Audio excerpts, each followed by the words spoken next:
റൊസാരിയോയിലെ മുത്തശ്ശിമാർ പറയുന്നു, പണ്ട് പണ്ട് നമുക്കൊരു രാജാവുണ്ടായിരുന്നു.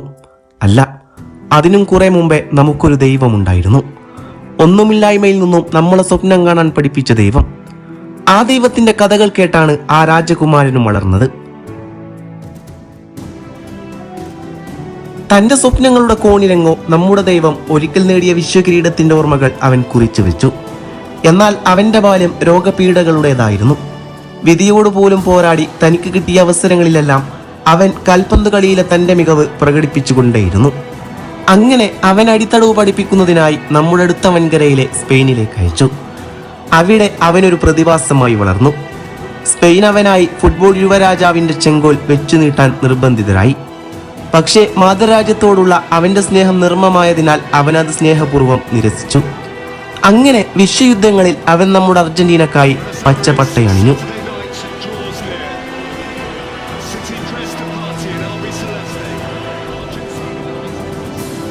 അവിടെയും അവന് നേരിടേണ്ടി വന്നത് പരാജയങ്ങൾ മാത്രമായിരുന്നു. ചിലപ്പോഴൊക്കെ മൈതാനത്തെ പുൽനാമ്പുകൾക്ക് പോലും അവന്റെ കണ്ണീർ ഏറ്റുവാങ്ങേണ്ടി വന്നു.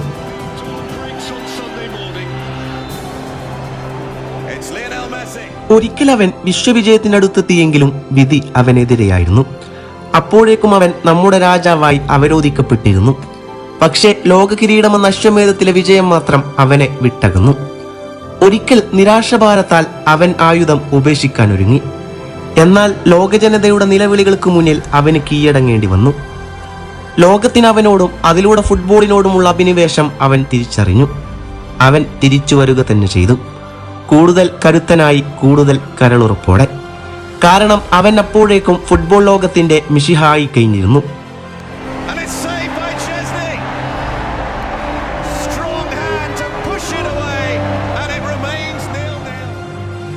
അപ്പോഴും ചില ചെന്നായികൾ അവനെ നോക്കി ഓരിയിട്ട് കൊണ്ടേയിരുന്നു. എന്നാൽ അവൻ ശാന്തതയുടെ പര്യായമായി നിലകൊണ്ടു. തികച്ചും അക്ഷോഭ്യനായി അയാൾ പരിഹാസങ്ങളെ നേരിട്ടു. വിമർശകർക്കുള്ള മറുപടിയായി അവൻ പടക്കളത്തിൽ തന്റെ ഇടം കാലുകൊണ്ട് കവിതകൾ രചിച്ചു. ലോകത്തെ എല്ലാ അംഗീകാരങ്ങളും അവനെ തേടിയെത്തി, അതും പലതവണ. പക്ഷേ ലോക കിരീടം മാത്രം കിട്ടാക്കനിയായി അവശേഷിച്ചു. അങ്ങനെയൊരിക്കൽ നർത്തകരായ മഞ്ഞപ്പടയുടെ പെരുമയെ അവരുടെ നാട്ടിൽ ചെന്ന് വെല്ലുവിളിച്ച് കീഴടക്കി. ബ്രസീലിന്റെ കണ്ണീർ വീണ മണ്ണിൽ വെച്ച് അവൻ ആദ്യമായി തന്റെ വൻകരയുടെ അധിപനായി കിരീടം നേടി. തീർന്നില്ല, ഇനിയാണ് അവന്റെ ജീവിതത്തിലെ തങ്കലിപികളല്ല എഴുതപ്പെടേണ്ട അധ്യായം തുടങ്ങുന്നത്. പിന്നീട് അങ്ങോട്ട് കാലാകാലങ്ങളായി പാണർ ഇപ്പോഴും പാടി നടക്കുന്ന വീരഗാഥ. വീണ്ടും ഒരു ലോകമഹായുദ്ധം അറേബ്യൻ മരുഭൂമിയിലെ ഖത്തറിന്റെ മണ്ണിൽ വെച്ചുള്ള അംഗത്തിന് തീയതിയും മുഹൂർത്തവും കുറിക്കപ്പെട്ടു. 7 ദിവസത്തെ യുദ്ധം ജയിച്ചാൽ അവന് ചക്രവർത്തിയാവാം. ലോകത്തിന്റെ ജീവവായു ഒരു തുകൽ പന്തിൽ നിറച്ച് ലോകം തന്നെ അതിലേക്ക് ചുരുങ്ങുന്ന രണത്തിന്റെ നാളുകൾ. പതിവ് പോലെ ബ്രസീലിലെ നർത്തകരും പോർച്ചുഗലിലെ നാവികരും ഫ്രഞ്ച് പരിഷ്കാരികളും ജർമ്മനിയിലെ ഏകാധിപതികളും ക്രൊയേഷ്യയിലെ ഉയരക്കാരും ആഫ്രിക്കൻ കറുത്ത കുതിരകളും ഏഷ്യയിലെ സാമുറായികളും എല്ലാം മണിനിറന്ന വിശ്വയുദ്ധം.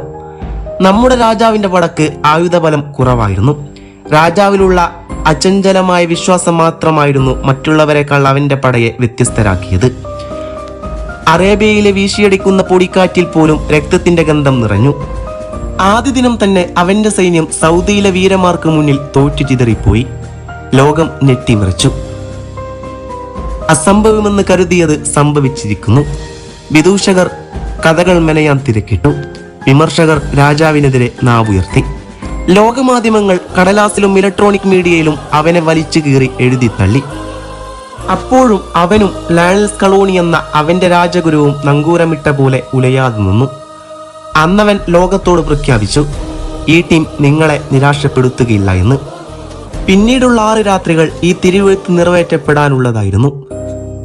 നൃത്തം പഠിച്ചു വന്നവർ നിലവിളിച്ചുകൊണ്ട് മടങ്ങിയപ്പോഴും, പോർച്ചുഗൽ കപ്പൽ ചതിക്കപ്പെട്ട ക്യാപ്റ്റൻ അടക്കം മുങ്ങിയപ്പോഴും, സമുറായിമാർ പൊരുതി വീണപ്പോഴും, മറുപുറത്ത് വിജയം അവനെ ലാളിച്ചു തുടങ്ങിയിരുന്നു. തോറ്റിടത്തു നിന്നും പട നയിച്ച് തിരിച്ചു വന്ന ഓറഞ്ച് പടയെ അവർ നിരത്തി നിർത്തി വെടിവെച്ചിട്ടു. അവിടെ നമുക്കായി ഒരു കാവൽ മാലാക അവതരിച്ചു. അതെ, എമിലിയാനോ മാർട്ടിനസ്. മരണദൂതുമായി വന്ന വെടിയുണ്ടകളെ അവൻ വിരിമാറ് കാട്ടി നേരിട്ടു. അങ്ങനെ ഓറഞ്ച് പടയും ആയുധം വെച്ച് കീഴടങ്ങി. പിന്നെ ഉയരക്കാരായ ക്രോട്ടുപടയെ അവർ 3 സ്ഫോടനങ്ങളിൽ തീർത്തു കളഞ്ഞു. അങ്ങനെ പണ്ടത്തെ പരാജയത്തിന് കൂടി അവൻ കണക്കിൽ തുല്യത പാലിച്ച് പകരം വീട്ടി. അതെ, അവനും കൂട്ടാളികളും ഫൈനലിലേക്ക് മാർച്ച് ചെയ്തു. ഇനിയാണ് ചരിത്രം മാറ്റിയെഴുതിയ ആ ദിനം. ശരാശരിക്ക് മുകളിൽ മാത്രമെന്ന് വിലയിരുത്തപ്പെട്ട യോദ്ധാക്കളും പ്രതിഭയിൽ നിന്ന് പ്രതിഭാസമായി വളർന്ന ഒരു ക്യാപ്റ്റനും കൂർമ്മബുദ്ധിയുടെ പര്യായമായി മാറിയ പരിശീലകനും ഒരു വശത്ത്. എന്നാൽ മറുവശത്തോ മുൻ വിശ്വവിജയികളെന്ന അഹംഭാവത്തോടെ കൊമ്പുകുലുക്കുന്ന കൊമ്പന്മാരുടെ ഫ്രഞ്ച് പട. കരുത്തിനും വേഗതക്കും പകരക്കാരനില്ലാത്ത തളരാത്ത പോരാളിയായ എംബാപ്പെ യുദ്ധകളത്തിൽ നാശം വിതക്കുമെന്നുറപ്പ്. എന്നാൽ നമ്മുടെ സൈന്യത്തിന് അവനോടുള്ളത് കൂറിനു മുകളിലുള്ള ഒരു വികാരമായിരുന്നു. തങ്ങളുടെ രാജാവിനെ വിശ്വകിരീടം ചൂടിക്കാൻ സ്വയം ബലിയാവാൻ തയ്യാറുള്ള ഒരു പറ്റം ചാവേറുകൾ. അതായിരുന്നു അവന്റെ ബലവും വിശ്വാസവും. ഒരു പൂ വിരിയുന്നത് പോലുള്ള ലാറ്റിൻ അമേരിക്കൻ കേളി ശൈലിയിൽ ആക്രമണത്തിന്റെയും പ്രതിരോധത്തിന്റെയും യൂറോപ്യൻ നിറങ്ങൾ ചാലിച്ച് സ്കലോണി വലവിരിച്ചു. അവസാന പോരിന് കാഹളം മുഴങ്ങി. ഫ്രഞ്ച് കോട്ടയിലേക്ക് പോയിച്ച 2 വെടിയുണ്ടകളിൽ ഒന്ന് അവൻ്റേതായിരുന്നു. എന്നാൽ അവസാന മിനിറ്റുകളിൽ എംബാപ്പയിലൂടെ തിരിച്ചടിച്ചവർ തിരിച്ചു വന്ന് തുലനം പാലിച്ചു. അധിക സമയത്തിന്റെ 2ാം പകുതിയിൽ അവൻ വീണ്ടും നിറയൊഴിച്ചു. പക്ഷേ മറുപടി വരാൻ അധികം കാത്തു നിൽക്കേണ്ടി വന്നില്ല. വീണ്ടും സമനില. അവസാനം ലോകത്തിന്റെ സമനില തെറ്റുന്ന തരത്തിൽ ആകാംക്ഷയുടെ തീക്കനൽ തീറ്റിക്കുന്ന ഷൂട്ടൌട്ടിന് കളമൊരുങ്ങി. ഭാഗ്യനിർഭാഗ്യങ്ങൾ മാറി മറയുന്ന മനക്കരുത്തിന് മാത്രം വിജയിക്കുന്ന പെനാൽറ്റി ഷൂട്ടൌട്ട്. ലോകം മുഴുവൻ അവനു വേണ്ടി പ്രാർത്ഥിക്കുന്ന നിമിഷങ്ങൾ. കാവൽമാലാക വീണ്ടും നമ്മുടെ രക്ഷകനായി. ഫ്രഞ്ച് പടയാളിയുടെ ഒരു തീയുണ്ട അവൻ തട്ടിയകറ്റി. മറ്റൊരാളുടെ വെടി ലക്ഷ്യം തെറ്റി. എന്നാൽ മിഷിഹായും പടയാളികളും ലക്ഷ്യം കണ്ടു. അങ്ങനെ ആ യുദ്ധം അവന് വേണ്ടി അവർ ജയിച്ചു. അല്ല, നമ്മൾ ജയിച്ചു. വിശ്വകിരീടത്തിൽ അവൻ മുത്തമിടുമ്പോൾ മാലോകരെല്ലാം ഒരേ സ്വരത്തിൽ മന്ത്രിച്ചു, ഒരേയൊരു രാജാവെന്ന്. അതെ, കാലം കാത്തു സൂക്ഷിച്ചു വെച്ച കാവിനിധി. ലോകം മുഴുവനും അപ്പോൾ അവന്റെ കാൽക്കീഴിലായിരുന്നു. അവന് പകരം വെക്കാൻ ലോകത്തിൽ ഇനി മറ്റൊരാളില്ല എന്നത് ലോകം അന്ന് തിരിച്ചറിഞ്ഞു. ഈ രാജാവിനെ നീ മാനത്ത നക്ഷത്രങ്ങൾക്കിടയിൽ തേടേണ്ട. അവൻ നമ്മുടെ ഹൃദയത്തിന്റെ ഉള്ളറകളിൽ ഇടം പിടിച്ചിരിക്കുന്നു. അവന്റെ പേരാണ് ലയണൽ ആന്ദ്രാസ് മെസ്സി. റൊസാരിയോയിലെ വീട്ടിലിരുന്ന് ആ മുത്തശ്ശി തന്റെ കൊച്ചുമക്കൾക്കായി കഥ പറഞ്ഞു നിർത്തിയപ്പോൾ അവളുടെ കണ്ണുകളിൽ വിരിഞ്ഞ പ്രകാശത്തിന് പുറമെ പെയ്യുന്ന മഴത്തുള്ളികളിൽ പ്രതിഫലിച്ച നക്ഷത്രശോഭ കളർന്ന തിളക്കമുണ്ടായിരുന്നു. അപ്പോൾ ആകാശത്ത് പൂത്തു നിൽക്കുന്ന നക്ഷത്രങ്ങളിലൊന്നായി അവരുടെ ദൈവം അവരെ നോക്കി കണ്ണു.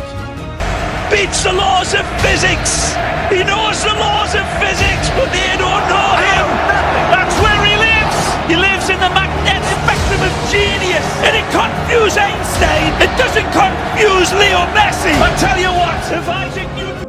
That day was blooming. ആ ദിവസം അത്രത്തോളം കഠിനമായിരുന്നു.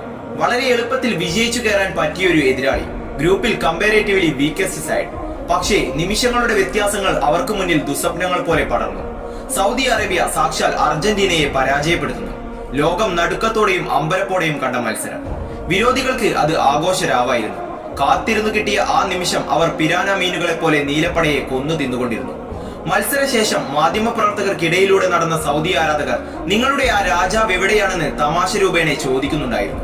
ലോകം അത് കണ്ട് ചിരിച്ചു. ഇവരിനി ഗ്രൂപ്പ് ഘട്ടമെങ്കിലും കടക്കുമോടാ. ഏറ്റവും വീക്ക് ടീമിനോട് തോറ്റ ഇവരാണോ വലിയ ടീമുകളോട് വെല്ലുവിളികളുമായി വരുന്നത്? നിങ്ങൾ ഇപ്പോൾ തന്നെ പുറത്തായി കഴിഞ്ഞിരിക്കുന്നു. വീരവാദങ്ങളും ആഡംബരങ്ങളും എല്ലാം മാറ്റിവെച്ചേക്കും. You are just an ordinary team. And that man is just an ordinary footballer. Where is Messi? Where is Messi? Where is Messi? Messi? Where is Messi? Messi? Messi? ഇരുട്ടുമൂടിയ നിശബ്ദതയുടെ താഴ്വരയിൽ പതിയെ ഒരു അലർച്ച കേട്ടു. തീക്ഷ്ണതയോടെ ആകാശത്തു നിന്നും ഒരു വെളിച്ചം അവിടെയാകെ പരന്നു. ആ വെളിച്ചത്തിൽ കാലിന് വളർച്ചക്കുറവുള്ള ഒരു പയ്യന്റെ പേര് നാപ്കിൻ പേപ്പറിൽ ഒപ്പിട്ട് കൊടുക്കുന്ന ദൃശ്യം അവർ കണ്ടു. ആ വെളിച്ചം മങ്ങുമ്പോൾ അവിടെ പിന്നിൽ 10 എന്നെഴുതിയ ജേഴ്സിയുമിട്ട് ഒരാൾ ഇരിക്കുന്നു. ഞാനിപ്പോൾ നിശബ്ദനാണെന്നതിനർത്ഥം എനിക്ക് മറുപടിയില്ലെന്നല്ല. ഞങ്ങളിപ്പോൾ തോറ്റെന്നതിനർത്ഥം ഞങ്ങൾക്കൊരു തിരിച്ചുവരവില്ലെന്നല്ല. എത്ര വലിയ തോൽവിയുടെ കയങ്ങളിലേക്ക് എന്നെ തള്ളിവിട്ടാലും, ഏത് മലയും ഏത് കടലും ഏത് കാടും താണ്ടി ഞാൻ നിന്റെ മുന്നിൽ തിരിച്ചു വരിക തന്നെ ചെയ്യും. അവൻ അന്ന് എവിടെയെന്ന് ചോദിച്ച വിരോധികൾ പതിയെ അവന്റെ പേരൊന്ന് തപ്പിയെടുക്കാൻ നോക്കി. ചരിത്രങ്ങളിൽ പതിഞ്ഞ ആ ഇടം കാലുകൾ കണ്ട അവർ അമ്പരപ്പോടെ പിന്നോട്ട് മാറി. ആരാണവൻ, എന്താണവൻ? സ്വപ്നങ്ങൾക്ക് പിന്നാലെ ഓടിയെടുത്തവനല്ല, ഒരു ജനതയ്ക്ക് സ്വപ്നങ്ങൾ പോലും നെയ്തു കൊടുത്തവനാണ്. കഷ്ടപ്പാടിൽ നിന്നും പട്ടിണിയിൽ നിന്നും വളർന്നു വന്ന ആൽബി സെലസ്റ്റ്യൻ രക്തത്തിന്റെ വക്താവ്. വെല്ലുവിളിക്കുന്നവരെയും പുച്ഛിച്ചു തള്ളുന്നവരെയും അവസാനം തന്റെ തന്നെ ആരാധകരാക്കി മാറ്റുന്ന കാൽപന്തിൻ കാൽപ്പനികതയുടെ രാജാവ്. ഭൗതിക ശാസ്ത്രത്തിലെ ചലന നിയമങ്ങളെയും ആപേക്ഷിക സിദ്ധാന്തത്തെയും പോലും മറികടന്ന് മൈതാനത്തിനുള്ളിലെ അതിർത്തിക്കിടയിൽ അത്ഭുതങ്ങൾ കാണിക്കുന്നവൻ.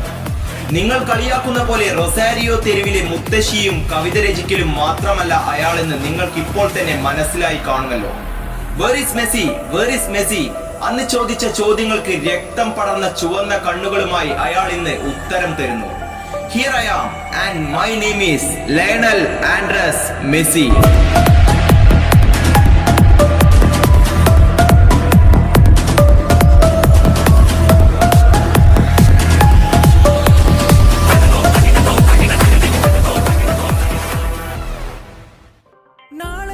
കോപ്പ അമേരിക്കയിൽ ശക്തരായ ബ്രസീലിനെ തോൽപ്പിച്ചുകൊണ്ട് കപ്പടിച്ച ലയണൽ മെസ്സിയുടെ അർജന്റീന വലിയ പ്രതീക്ഷകളുമായാണ് 2022 ലോകകപ്പിനെത്തിയത്.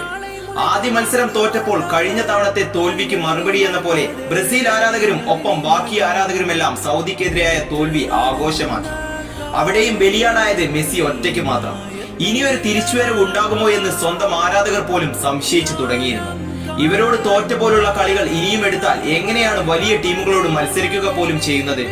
പക്ഷേ അവർ മനസ്സിലാക്കേണ്ട മറ്റൊരു കാര്യമുണ്ടായിരുന്നു. അവിടെ തോറ്റുപോയത് കേവലം ഒരു മനുഷ്യനല്ല, മറിച്ച് ലയണൽ മെസ്സിയാണ്. അയാൾ തിരിച്ചു വരുമെന്ന്. മെക്സിക്കോക്കെതിരായുള്ള രണ്ടാം മത്സരത്തിന് മുന്നേ ഇപ്പേരും പറഞ്ഞ് മെക്സിക്കൻ ആരാധകർ പോലും അയാൾക്കെതിരെ അസഭ്യവർഷം നടത്തിയിരുന്നു. പക്ഷേ കാലം കാത്തിരുന്നത് ആ കൊറിയ മനുഷ്യന്റെ തിരിച്ചുവരവിന് വേണ്ടിയായിരുന്നെന്ന് ആരും തന്നെ തിരിച്ചറിഞ്ഞിരുന്നില്ല. മെക്സിക്കോക്കെതിരായ മത്സരത്തിലെ 64-ാം മിനിറ്റിൽ അമാനുഷികമാം വിധത്തിൽ ഒരു out of the box wonder goal. Goal കീപ്പിംഗിലെ മാന്ത്രികനായ ഒച്ചോവ പോലും ആ ഗ്രൗണ്ട് ഷോട്ടിന് മുന്നിൽ നിഷ്പ്രഭനായി പോയി. പക്ഷേ ആ ഒരു ഗോളിൽ മാത്രമായി അവസാനിച്ചിരുന്നില്ല ലോകം കാത്തിരുന്ന ആ മെസ്സി മാച്ച്. തൊട്ടടുത്ത കളിയിൽ പോളണ്ടിനെതിരെ പെനാൽറ്റി മിസ്സാക്കിയപ്പോൾ വീണ്ടും അയാൾ വിമർശനാപാത്രമായി. പക്ഷേ അസാധ്യമായ കളിമികവ് പുറത്തെടുത്ത അയാളെ പലരും കണ്ടിരുന്നില്ല. പ്രീ ക്വാർട്ടറിൽ ഓസ്ട്രേലിയക്കെതിരെ മത്സരിച്ച അർജന്റീനയ്ക്ക് വിജയം മാത്രമായിരുന്നു സ്വപ്നം. പക്ഷേ മത്സരത്തിന് മുന്നേ ഓസ്ട്രേലിയൻ കോച്ച് പറഞ്ഞത് ഇങ്ങനെയാണ്: കഴിഞ്ഞ ഒളിമ്പിക്സിൽ ഞാൻ ഇവരെ തോൽപ്പിച്ചിരുന്നു, അത് ഇവിടെയും ആവർത്തിക്കും. അസാമാന്യ പൊക്കമുള്ള ബസ് പാർക്കിംഗ് ഡിഫെൻഡിംഗ് സ്റ്റൈലുള്ള ഓസ്ട്രേലിയക്കാർക്കെതിരെ അർജന്റീന വിയർക്കുമെന്ന് പലരും പ്രവചിച്ചിരുന്നു. തുടക്കത്തിൽ അതുതന്നെയാണ് നമ്മൾ കണ്ടത്. മെസ്സിയെ കഠിനമായി മാൻമാർക്ക് ചെയ്യുന്ന ഓസ്ട്രേലിയൻ ഡിഫൻസ് പലപ്പോഴായി വിജയിക്കപ്പെട്ടു. 35-ാം മിനിറ്റ് വരെ.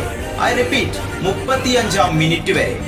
അതുവരെ ബോക്സിനുള്ളിൽ ടച്ച് എടുക്കാത്ത അയാൾ ഇത്തവണ ഓടിയെടുത്തുകൊണ്ട് ഒരു പിഞ്ചി ലെഫ്റ്റ് ഫൂട്ടഡ് ഷോട്ട്. ബോക്സിനുള്ളിലുള്ള 10 ഓസ്ട്രേലിയൻ വൻമതിലുകൾ ഒന്നും അറിഞ്ഞതേയില്ല. ബോക്സിനുള്ളിൽ ആൾക്കൂട്ടത്തെ സൃഷ്ടിക്കുമ്പോൾ അതിനിടയിലൂടെ ആരും ഗോളടിക്കാൻ പോകുന്നില്ലെന്ന് കരുതിയ ഓസ്ട്രേലിയൻ കോച്ചും അറിഞ്ഞില്ല. താൻ ഓർഡിനറി മാൻ എന്ന് പറഞ്ഞ് ഒഴിവാക്കി വിട്ട ആ കൊറിയ മനുഷ്യൻ അതിനെയെല്ലാം പുഷ്പം പോലെ വെട്ടിയൊഴിഞ്ഞ് അപ്രാപ്യമെന്ന് പോലും തോന്നിപ്പിക്കുന്ന തന്റെ ടാർഗറ്റ് എത്തിപ്പിടിക്കുമെന്ന് അവർ സ്വപ്നത്തിൽ പോലും ചിന്തിച്ചിട്ടുമുണ്ടാകില്ല. ബോക്സിനുള്ളിലും പുറത്തും നിന്ന 10 പേരും പോസ്റ്റിന് കാവലായി നിന്നവരും ആ ഗോൾ തത്സമയം കാണുകയാണ്. അവർക്കുള്ളിൽ അപ്പോൾ ചിന്തകളുടെ വേലിയേറ്റം തന്നെ നടന്നു കാണണം. ഇയാൾ എന്തൊരു മനുഷ്യനാണ്, ഇനി മനുഷ്യൻ തന്നെയാണോ? ഞങ്ങൾ ഇവിടെ നിൽക്കുന്നത് അവൻ കാണുന്നില്ലേ? And where did he get that space from?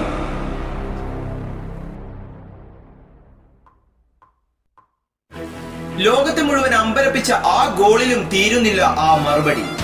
നെതർലാൻഡ്സിനെതിരായുള്ള മത്സരം വാക്പോര് കൊണ്ടുകൂടി ആവേശകരം തന്നെയായിരുന്നു. ഹോളണ്ട് കോച്ചായ ലൂയി വാൻ ഗാൽ മെസ്സിക്കെതിരെ രൂക്ഷമായ വാക്കുകളുമായി രംഗത്തെത്തി. കഴിഞ്ഞ വട്ടം ഞങ്ങളോട് കളിച്ചപ്പോൾ മെസ്സിയെ ഒന്ന് അനങ്ങാൻ പോലും ഞങ്ങൾ വിട്ടിട്ടില്ല. ഇനിയും അത് തന്നെ നടക്കും. ഞങ്ങൾ കളിക്കുന്നതാണ് റിയൽ ഫുട്ബോൾ. അവർ പറഞ്ഞ പോലെ മെസ്സി നിശബ്ദനായിരുന്നു. വീണ്ടും ആ 35-ാം മിനിറ്റ് വരെ. ഡിഫൻസിലെ പൂട്ടുകൾ പൊട്ടിക്കാൻ മെസ്സിക്ക് പറ്റില്ലെന്ന് എതിരാളികളെ കൊണ്ട് തെറ്റിദ്ധരിപ്പിച്ചു. Then there came that absolutely wonderful ball. ബോക്സിന് പുറത്ത് ഡ്രിബ്ലിംഗ് സ്പേസ് കണ്ടെത്താൻ നോക്കുകയാണെന്ന് എതിരാളികളെ കൊണ്ട് ധരിപ്പിച്ച മെസ്സി മൊളീനിയയിലേക്ക് ഒരു നോ ലുക്ക് പാസ്. അർജന്റീനയുടെ ആദ്യ goal. And he is still proving that he is an alien. മത്സരത്തിന് മുന്നേ താനൊരു ഓർഡിനറി മാൻ ആണെന്നും തന്റെ പെനാൽറ്റി തടുത്തിടുമെന്നും പറഞ്ഞ നെതർലാൻഡ് ഗോളി നെപ്പോർട്ടിനുള്ള മറുപടിയായിരുന്നു അടുത്തത്. രണ്ടാം പകുതിയിലെയും ഷൂട്ടൌട്ടിലെയും കാം ആൻഡ് ക്വയറ്റ് പെനാൽറ്റികൾ ആ വെല്ലുവിളികൾക്ക് മറുപടി നൽകുകയായിരുന്നു. എന്റെ ഷോട്ട് തടുത്തിരുമെന്ന് പറഞ്ഞ നിന്റെ പോസ്റ്റിലേക്ക് ഒന്നല്ല 2 എണ്ണം ഇട്ടിട്ടുണ്ട് എന്ന് പറഞ്ഞുകൊണ്ട് ഇനി നിങ്ങൾക്കൊന്നും പറയാനില്ലേ എന്ന ആംഗ്യത്തോടെ റിക്കൽമി സെലിബ്രേഷൻ വാൻഗാൽ നോക്കി നിൽക്കെ കാണിച്ച മാസ് രംഗം നിങ്ങൾക്കും ഓർമ്മ കാണുമല്ലോ. He gave his reply not by his words but by his deeds. ക്രൊയേഷ്യക്കെതിരെ ബ്രസീലിന്റെ ചെകുത്താനായി മാറിയ ഗോളി ലിവാക്കോവിച്ചിനെ ഒന്നും ചെയ്യാനാകാതെ നോക്കി നിർത്തുകയും മധ്യവാരക്കിപ്പുറത്ത് നിന്ന് തുടങ്ങിയ ഡ്രിബിൾ നല്ല ഒന്നാന്തരം ഡിഫൻഡറെ കബളിപ്പിച്ചുകൊണ്ട് അമാനുഷികമാംവിധം ഗോളിലേക്ക് തട്ടിവിടുകയും ചെയ്ത മെസ്സി വീണ്ടും കളി തന്റെ കഴിവിനപ്പുറത്തേക്ക് ചലിക്കുന്നില്ലെന്ന് അടിവരയിട്ട് പറയുകയായിരുന്നു. അയാൾ ആരാണെന്ന് ഇപ്പോൾ നിങ്ങൾക്ക് മനസ്സിലായി കാണുമല്ലോ. അയാൾ കേവലം ഒരു മനുഷ്യനല്ല, ഒരു മനുഷ്യനാൽ സാധ്യമായതിനപ്പുറവും അയാൾ നിങ്ങൾക്കിപ്പോൾ കാണിച്ചു തന്നിട്ടുണ്ട്. അയാൾ ഒരു ഇന്റർവ്യൂക്കിടെ അയാളുടെ ഏറ്റവും വലിയ ആഗ്രഹത്തെ പറ്റി പറഞ്ഞിട്ടുണ്ട്, ഒരു വേൾഡ് ചാമ്പ്യൻ ആകുക. വർഷങ്ങളോളം അയാൾ അതിനുവേണ്ടി കാത്തിരുന്നു. പലവട്ടം കൈ അകലത്തു നിന്നും അത് വിദൂരങ്ങളിലേക്ക് മാഞ്ഞകന്നു. ഇപ്പോൾ ഇതാ ആ വാതിൽ വീണ്ടും അയാൾക്ക് മുന്നിൽ തുറക്കപ്പെട്ടിരിക്കുന്നു. തന്റെ അവസാന ലോകകപ്പ് മാച്ചാണിതെന്ന് അയാൾ ഇപ്പോൾ അവസാനം പറഞ്ഞും കഴിഞ്ഞിരിക്കുന്നു. Where is Messi? മെസ്സി എവിടെ എന്ന് ചോദിച്ചവർക്ക് he is here in the finals on the top of his dreams. We hope this World Cup he will reach there and the King Messi will be crowned.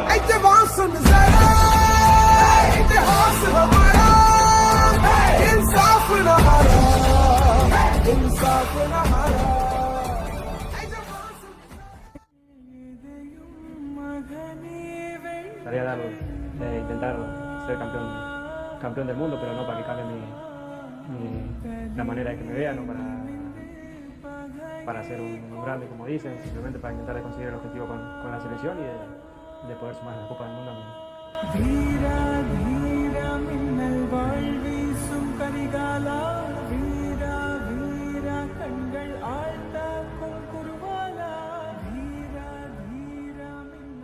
അർജന്റീനയിലെ റൊസാരിയോയിൽ പന്ത് തട്ടി നടന്ന ഒരു 6 വയസ്സുകാരനോട് football coach ഒരു പന്തയം വെക്കുകയാണ്.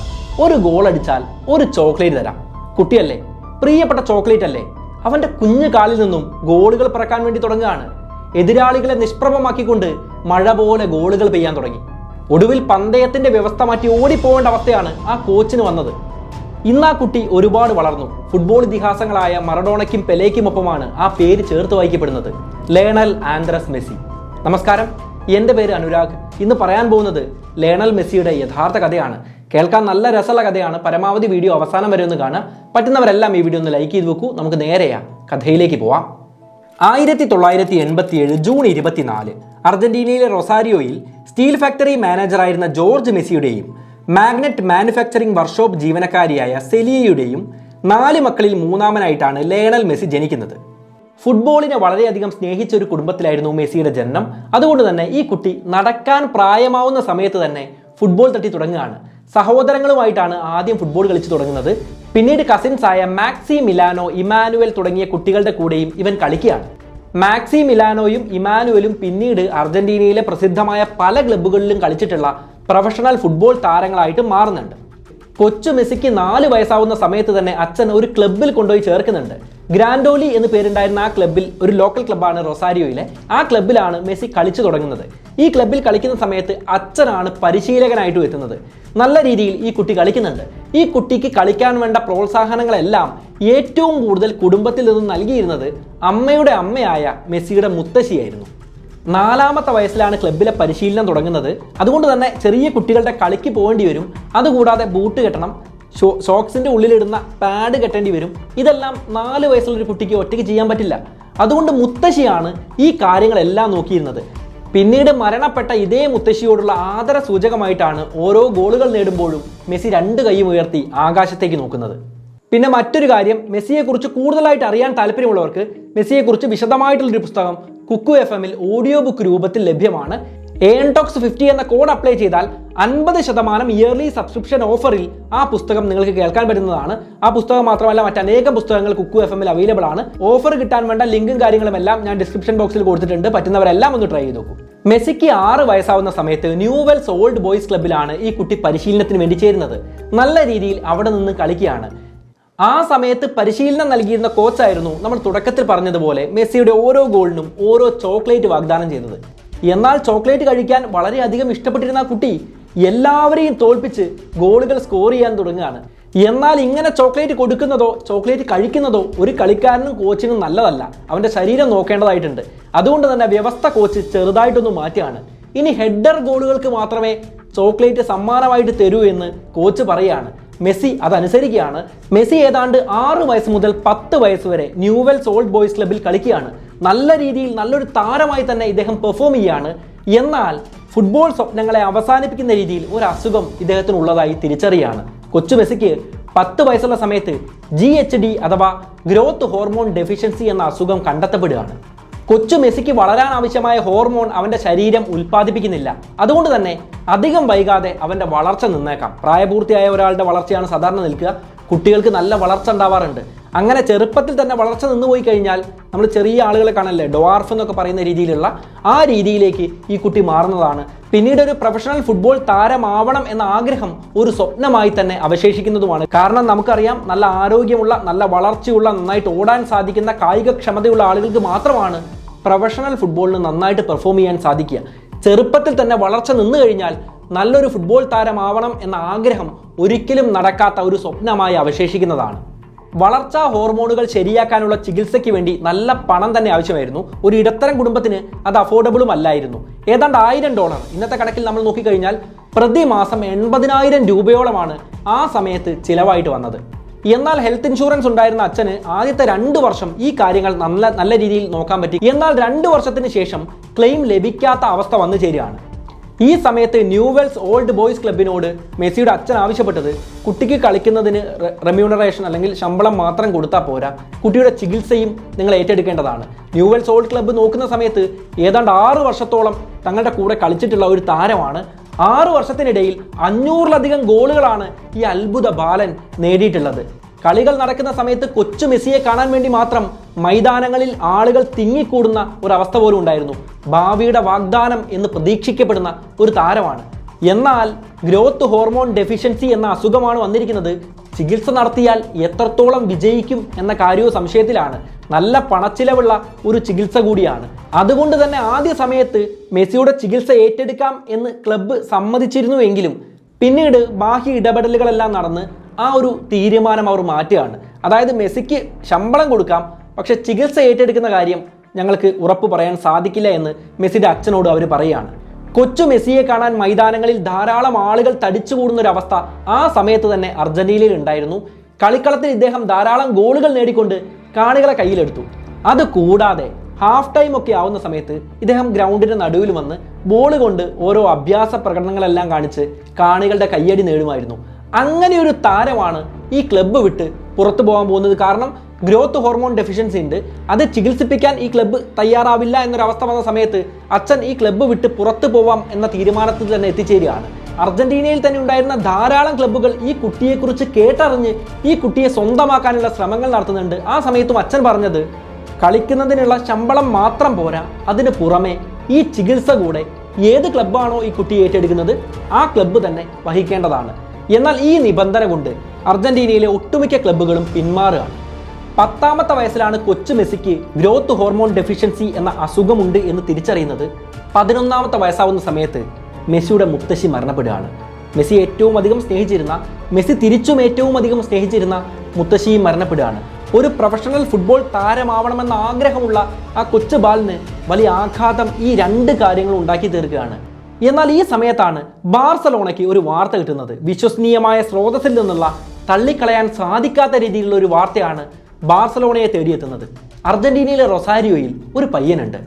അപാര football കളിയാണ്. അവനെ ബാർസലോണയിൽ എടുത്താൽ ഭാവിയിൽ അത്ഭുതങ്ങൾ സൃഷ്ടിക്കാൻ സാധ്യതയുണ്ട്. എന്നാൽ ആ സമയത്ത് വിദേശ താരങ്ങളെ അത്രത്തോളം എടുക്കുന്ന ഒരു രീതി യൂറോപ്യൻ ക്ലബ്ബുകൾ പ്രകടിപ്പിച്ചിരുന്നില്ല. എന്നാലും നല്ല വിശ്വസനീയമായ സ്രോതസ്സിൽ നിന്ന് ലഭിച്ച വാർത്തയല്ലേ, അവൻ വരട്ടെ, ആ കുട്ടി വരട്ടെ, ട്രയൽസിൽ അറ്റൻഡ് ചെയ്ത് നോക്കട്ടെ, കളിച്ചു നോക്കട്ടെ, അതിനുശേഷം നമുക്ക് തീരുമാനത്തിലെത്താം. ബാർസലോണ തങ്ങളുടെ നയം വ്യക്തമാക്കുകയാണ്. ഈ കാര്യം മെസ്സിയും മെസ്സിയുടെ അച്ഛനും അറിയുകയാണ്. ഉടൻ തന്നെ അവർ സ്പെയിനിലേക്ക് തിരിക്കുകയാണ്. ബാർസലോണയിലെ കാറ്റലോണിയയിൽ മെസ്സിയുടെ ഒരു ബന്ധുവീടുണ്ട്. അവിടേക്കാണ് മെസ്സിയും അച്ഛനും പോകുന്നത്.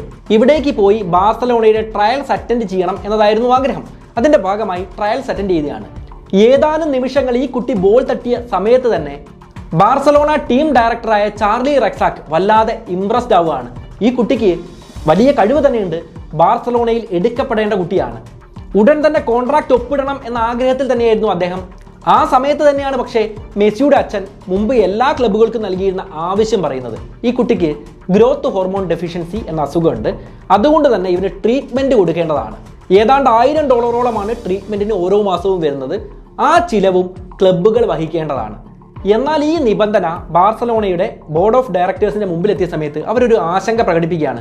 ഈ കുട്ടിയെ എടുക്കണോ? കാരണം മുമ്പ് പറഞ്ഞതുപോലെ ഒരു വിദേശ താരമാണ്, അധികം പ്രായമൊന്നുമില്ലാത്ത കുട്ടിയാണ്, കൂടാതെ ഈ അസുഖമുണ്ട്, ഇവന് ശമ്പളം മാത്രം കൊടുത്താൽ പോരാ, ഇവന്റെ ചികിത്സ കൂടെ നോക്കേണ്ടതാണ്.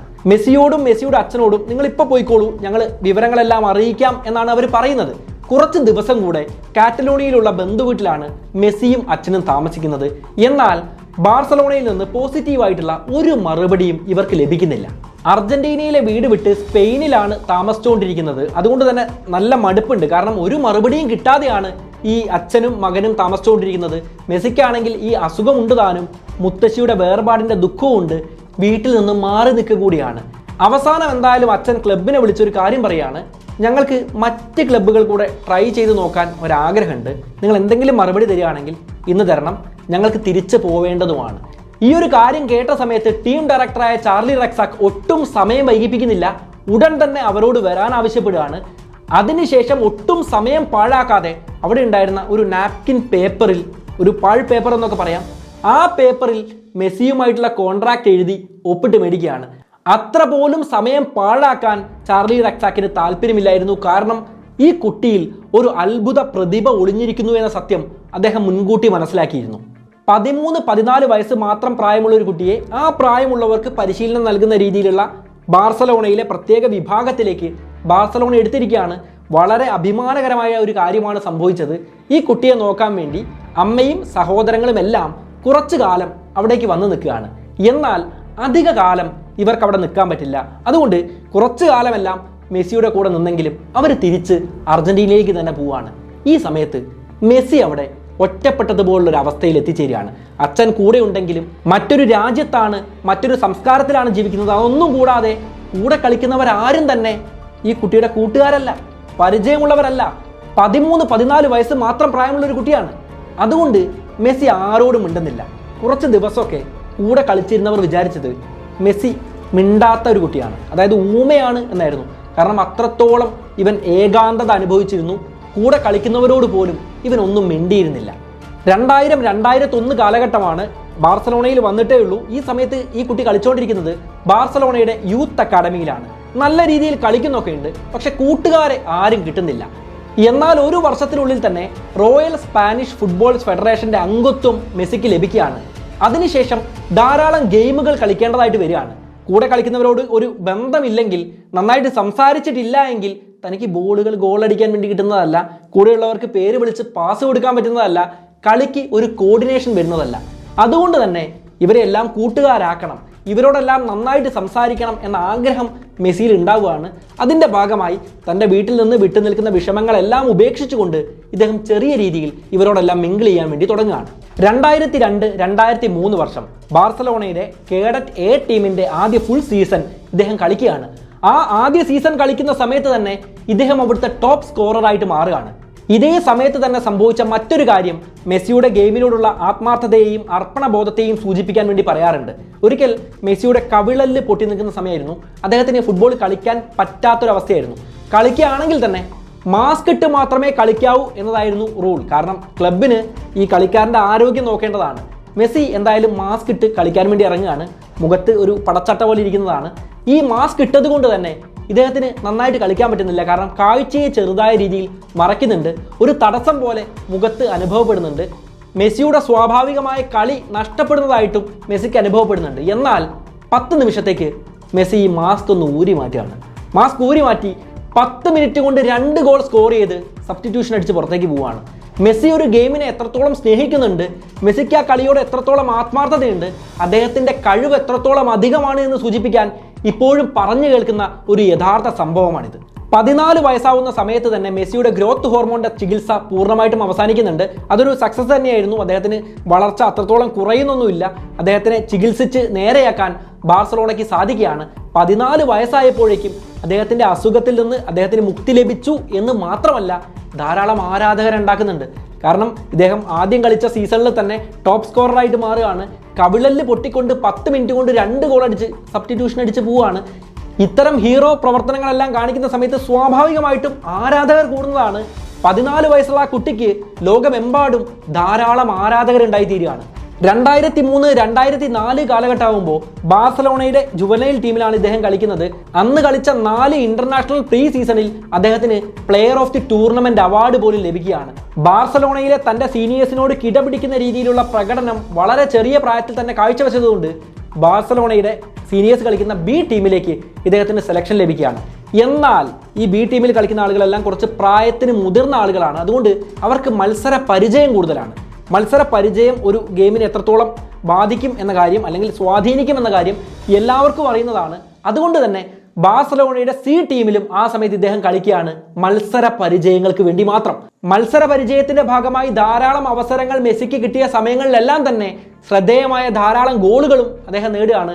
ഹാട്രിക് അടക്കം ശ്രദ്ധേയമായ പല ഗോളുകളും നേടിയതുകൊണ്ട് 2004-2005 സീസണിൽ ഇദ്ദേഹം ലാലിഗയിൽ തന്റെ ഡെബ്യൂട്ട് നടത്തുകയാണ്. ചെറിയ കുട്ടിയായിരുന്നപ്പോഴുള്ള കോൺട്രാക്റ്റ് അല്ല, 18 വയസ്സ് കഴിഞ്ഞിരിക്കുന്നു. അതുകൊണ്ട് തന്നെ കോൺട്രാക്റ്റിൽ മാറ്റം വരുത്തണം. ബാർസലോണ ആ സമയത്ത് ചെയ്യുന്നത് 2012 വരെ ഇദ്ദേഹത്തിന്റെ കോൺട്രാക്റ്റ് നീട്ടി നൽകുകയായിരുന്നു.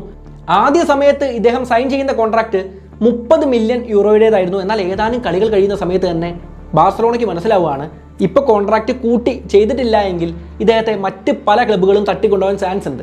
ഏതാനും മാസങ്ങൾക്കുള്ളിൽ തന്നെ 80 മില്യൺ യൂറോയുടെ കോൺട്രാക്റ്റാണ് ലയണൽ മെസ്സി ഒപ്പിടുന്നത്. അർജന്റീനയിലും സ്പെയിനിലും ഇരട്ട പൗരത്വം ഉണ്ടായിരുന്ന മെസ്സിക്ക് അർജന്റീനയുടെ നാഷണൽ ഫുട്ബോൾ ടീമിലും അതുപോലെ സ്പെയിൻ്റെ നാഷണൽ ഫുട്ബോളിലും ചേർന്ന് കളിക്കാനുള്ള അവസരങ്ങൾ ഉണ്ടായിരുന്നു. എന്നാൽ ഇദ്ദേഹം അർജന്റീനിയൻ നാഷണൽ ഫുട്ബോൾ ടീമിൽ ചേർന്ന് മാത്രമേ കളിക്കുള്ളൂ എന്ന തീരുമാനം സ്വയം തന്നെ എടുക്കുകയാണ്. അതിൻ്റെ ഭാഗമായിട്ട് 2005 ഇദ്ദേഹത്തിന് അർജന്റീനിയൻ നാഷണൽ ഫുട്ബോൾ ടീമിലേക്ക് സെലക്ഷൻ ലഭിക്കുകയാണ്. 2008 അർജന്റീനയുടെ അണ്ടർ 23 നാഷണൽ ഫുട്ബോൾ ടീമിലേക്കും ഇദ്ദേഹത്തിന് സെലക്ഷൻ ലഭിക്കുന്നുണ്ട്. ബാർസലോണ തങ്ങളുടെ അത്ഭുത താരം മെസ്സിയുമായിട്ടുള്ള കരാറുകൾ ഇടയ്ക്കിടെ പുതുക്കിക്കൊണ്ടിരുന്ന കാര്യം നമ്മൾ പറഞ്ഞതാണ്. 2010 അത് 150 മില്യൺ യൂറോ ആയിട്ടും പുതുക്കുന്നുണ്ട്. ഇതിനിടയിൽ ആർസണലും ജുവന്റസും അടക്കമുള്ള ക്ലബ്ബുകൾ മെസ്സിയെ താല്പര്യം അറിയിക്കുന്നുണ്ട് എങ്കിലും ബാർസലോണയിൽ തന്നെ തുടരാനുള്ള താല്പര്യമാണ് അദ്ദേഹം പ്രകടിപ്പിക്കുന്നത്. ജുവന്റസ് ഒരിക്കൽ പറഞ്ഞത് ബൈഔട്ട് കോസ്റ്റ് പൂർണ്ണമായിട്ടും അവർ സെറ്റിൽ ചെയ്യാം, അതിൻ്റെ കൂടെ വേതനത്തിൻ്റെ 3 ഇരട്ടിയും തരാം. എന്നാൽ ആ സമയത്ത് ബാർസലോണ ക്ലബിന് കുറച്ച് പ്രതിസന്ധികളെല്ലാം ഉണ്ടായിരുന്നു എന്ന് മെസ്സി തിരിച്ചറിയാണ്. അതിൻ്റെ ഭാഗമായി ബാർസലോണയിൽ തന്നെ തുടരാം എന്ന് അദ്ദേഹം തീരുമാനിക്കുകയായിരുന്നു. 2021 വരെ ബാർസലോണയിൽ തന്നെയായിരുന്നു മെസ്സി കളിച്ചുകൊണ്ടിരുന്നത്. എന്നാൽ അദ്ദേഹം PSG പിന്നീട് പോകുന്നുണ്ട്. അതിൻ്റെ ഭാഗമായി മെസ്സി നടത്തിയ വികാര നിർഭരമായിട്ടുള്ള പ്രസംഗങ്ങളെല്ലാം നിങ്ങൾ ഒരുപക്ഷെ കേട്ടിട്ടുണ്ടാവും. അന്ന് അദ്ദേഹം മൂക്കും മുഖവും തുടച്ചിട്ടുള്ള ഒരു ടിഷ്യൂ പേപ്പർ ഉണ്ടല്ലോ, അത് കോടികൾക്കാണ്, നമുക്ക് ചിന്തിക്കാൻ പറ്റാത്തത്ര വലിയ തുകയ്ക്കാണ് ഓപ്ഷനിൽ വിറ്റുപോയത്. നമ്മളൊരു കാര്യം ശ്രദ്ധിക്കണം, ബാർസലോണയിലേക്ക് വന്നതും ഇതുപോലുള്ള ഒരു പേപ്പറിൽ കോടിക്കണക്കിന് രൂപയുടെ ഒരു സൈൻ ചെയ്തുകൊണ്ടായിരുന്നു. പിന്നീട് അവിടെ നിന്ന് പോകുന്നതും അതുപോലെ മൂല്യമുള്ള ഒരു ടിഷ്യൂ പേപ്പർ ബാക്കിയാക്കിക്കൊണ്ട് തന്നെയായിരുന്നു.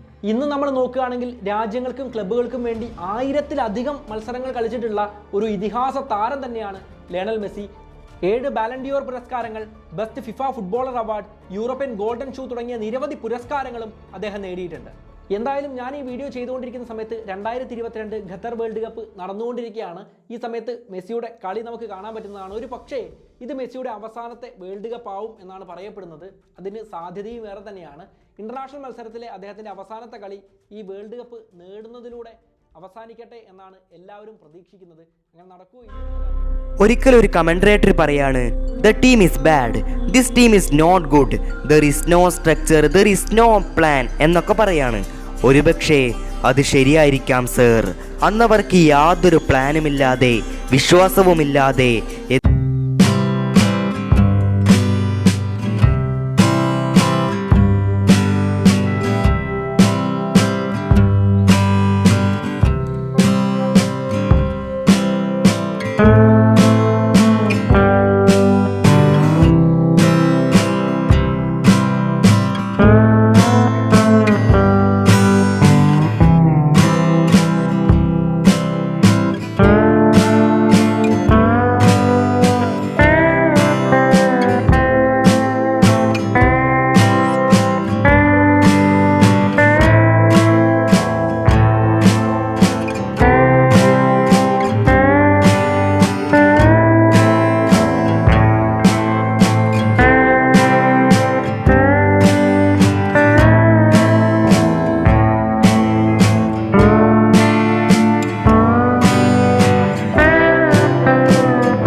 ഇന്ന് ഞാൻ പറയാൻ പോകുന്നത് അദ്ദേഹത്തിൻ്റെ ലൈഫ് സ്റ്റോറിയോ മറ്റൊന്നുമല്ല, മറിച്ച് അദ്ദേഹം ഫുട്ബോളിൽ നിന്നും വിരമിച്ചു കഴിഞ്ഞാൽ കുറേ വർഷങ്ങളെല്ലാം പിന്നിടുമ്പോൾ നമ്മുടെ മക്കൾ തന്നെ ചോദിച്ചു തുടങ്ങും, അച്ഛാ ഇദ്ദേഹം ആരാണ്, എവിടെ നിന്നും അയാൾ വന്നു എന്നൊക്കെ ചോദിക്കും.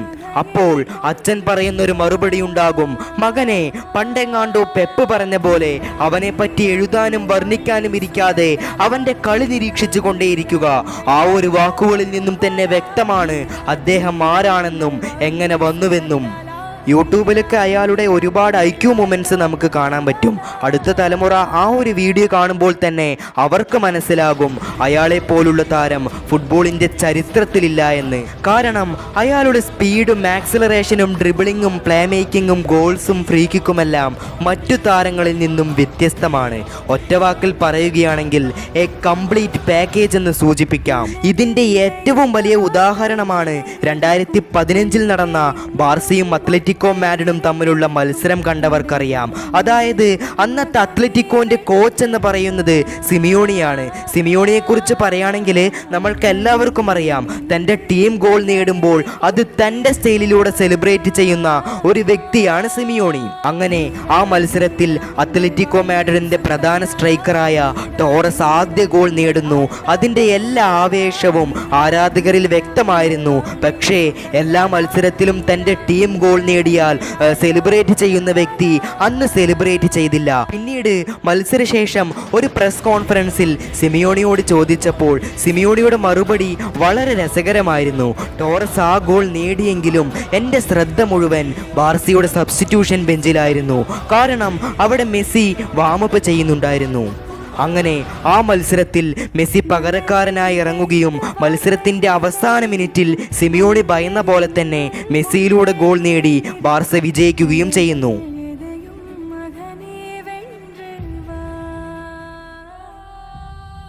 ഇനി ഞാനൊരു രസകരമായൊരു കഥ പറയാം. അന്ന് എനിക്ക് 9 വയസ്സുള്ളപ്പോഴാണ് ബാർസലോണയും മാഞ്ചസ്റ്റർ യുണൈറ്റഡും തമ്മിൽ UCL ഫൈനൽ നടക്കുന്നത്.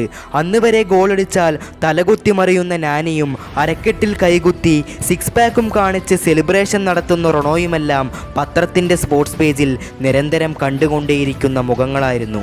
അങ്ങനെ ഒരു 9 വയസ്സുകാരനെ ആകർഷിക്കാൻ പറ്റുന്നതിനേക്കാൾ അപ്പുറമായിരുന്നു അന്നത്തെ മാഞ്ചസ്റ്റർ യുണൈറ്റഡ് ടീം. സ്വാഭാവികമായും നാനിയും റൊണോയും ഒക്കെയുള്ള ടീമിനൊപ്പം എന്ന നിലയ്ക്ക് അന്നത്തെ ആ ഫൈനൽ കാണാനിരുന്ന എൻ്റെ എല്ലാ പ്രതീക്ഷയും തെറ്റിച്ചുകൊണ്ട് മനസ്സിൽ കൂട്ടിവെച്ചിരുന്ന യുണൈറ്റഡിലെ കളിക്കാർ ഒരു ഭാഗം നീലിയും മറുഭാഗത്ത് ചുവപ്പും കളറുള്ള ജേഴ്സി ഇട്ട് കളിക്കുന്ന എതിർ ടീമിൽ നിന്നും പന്ത് കിട്ടാതെ ഓടിക്കൊണ്ടേയിരിക്കുന്നതാണ്. അന്നത്തെ ആ എതിർ ടീമിലെ 8ാം നമ്പറുകാരനും 6ാം നമ്പറുകാരനും സാവിയും ഇനീസ്റ്റിയുമാണെന്നും ആ ടീം ബാർസലോണയാണെന്നും ചേട്ടൻ പറഞ്ഞിട്ടാണ് ബാർസലോണയെ പറ്റി കൂടുതൽ അറിയുന്നത്. ഇനീസ്റ്റിയുടെ പാസിലന്ന് സാമുവലേറ്റോ ആദ്യ ഗോൾ നേടിയപ്പോൾ യുണൈറ്റഡിന് തിരിച്ചു വരാൻ ഇനിയും സമയമുണ്ടല്ലോ എന്ന് തന്നെയായിരുന്നു കരുതിയിരുന്നത്. എന്നാൽ നന്നേ പൊക്കം കുറഞ്ഞൊരു പയ്യൻ യുണൈറ്റഡിൻ്റെ ഡിഫൻഡേഴ്സിനെയും മിഡ്ഫീൽഡേഴ്സിനെയും പന്ത് തൊടിയിക്കാതെ വട്ടം കറക്കുന്ന കാഴ്ച വർണ്ണനകൾക്കും അപ്പുറമായിരുന്നു.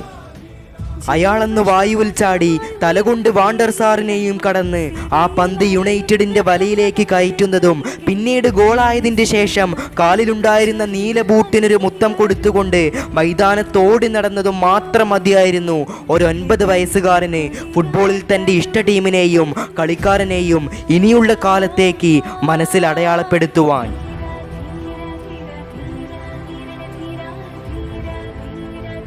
അങ്ങനെ 2010 വേൾഡ് കപ്പ് സമയമായിരിക്കുന്നു. ബാർസയിലെ ഇഷ്ടപ്പെട്ട കളിക്കാരൊക്കെയും സ്പെയിനിൽ കളിക്കുന്നുണ്ട്. അവരോടൊപ്പം മെസ്സിയും സ്പെയിനിൻ്റെ കൂടെ ഉണ്ടായിരുന്നുവെങ്കിൽ എന്നൊക്കെ ചിന്തിച്ചിരുന്ന കാലത്താണ് അച്ഛനും പാപ്പനുമൊക്കെ പണ്ടത്തെ മറഡോണയുടെയും ക്രെസ്പോയുടെയും റിക്കൽമിയുടെയും ഒക്കെ അർജന്റീനയെ പറ്റി പറഞ്ഞു തരുന്നത്. മെസ്സിയേക്കാൾ വലുതായി ഒന്നുമില്ല എന്ന് കരുതിയിരുന്ന ആ കാലത്ത് നാട്ടിലെ അർജന്റീന ഫാൻസിലെ ചേട്ടന്മാരുടെ കൂടെ ഫ്ലെക്സ് വെക്കുവാനും കൊടി കെട്ടുവാനും ഒക്കെ പോയിക്കൊണ്ടിരുന്നതും നീലയും വെള്ളയും റിബൺ കെട്ടിവെച്ച സൈക്കിളിൽ ഞാനൊക്കെ മെസ്സിയുടെ ആളാടാ എന്ന് പറഞ്ഞ് നടന്നിരുന്ന കാലത്ത് ആലോചിച്ച് കാണില്ലല്ലോ അയാൾ ഇപ്പോഴും ഇങ്ങനെ എതിരാളികളില്ലാതെ ലോക ഫുട്ബോൾ അടക്കി വാഴുമെന്ന്.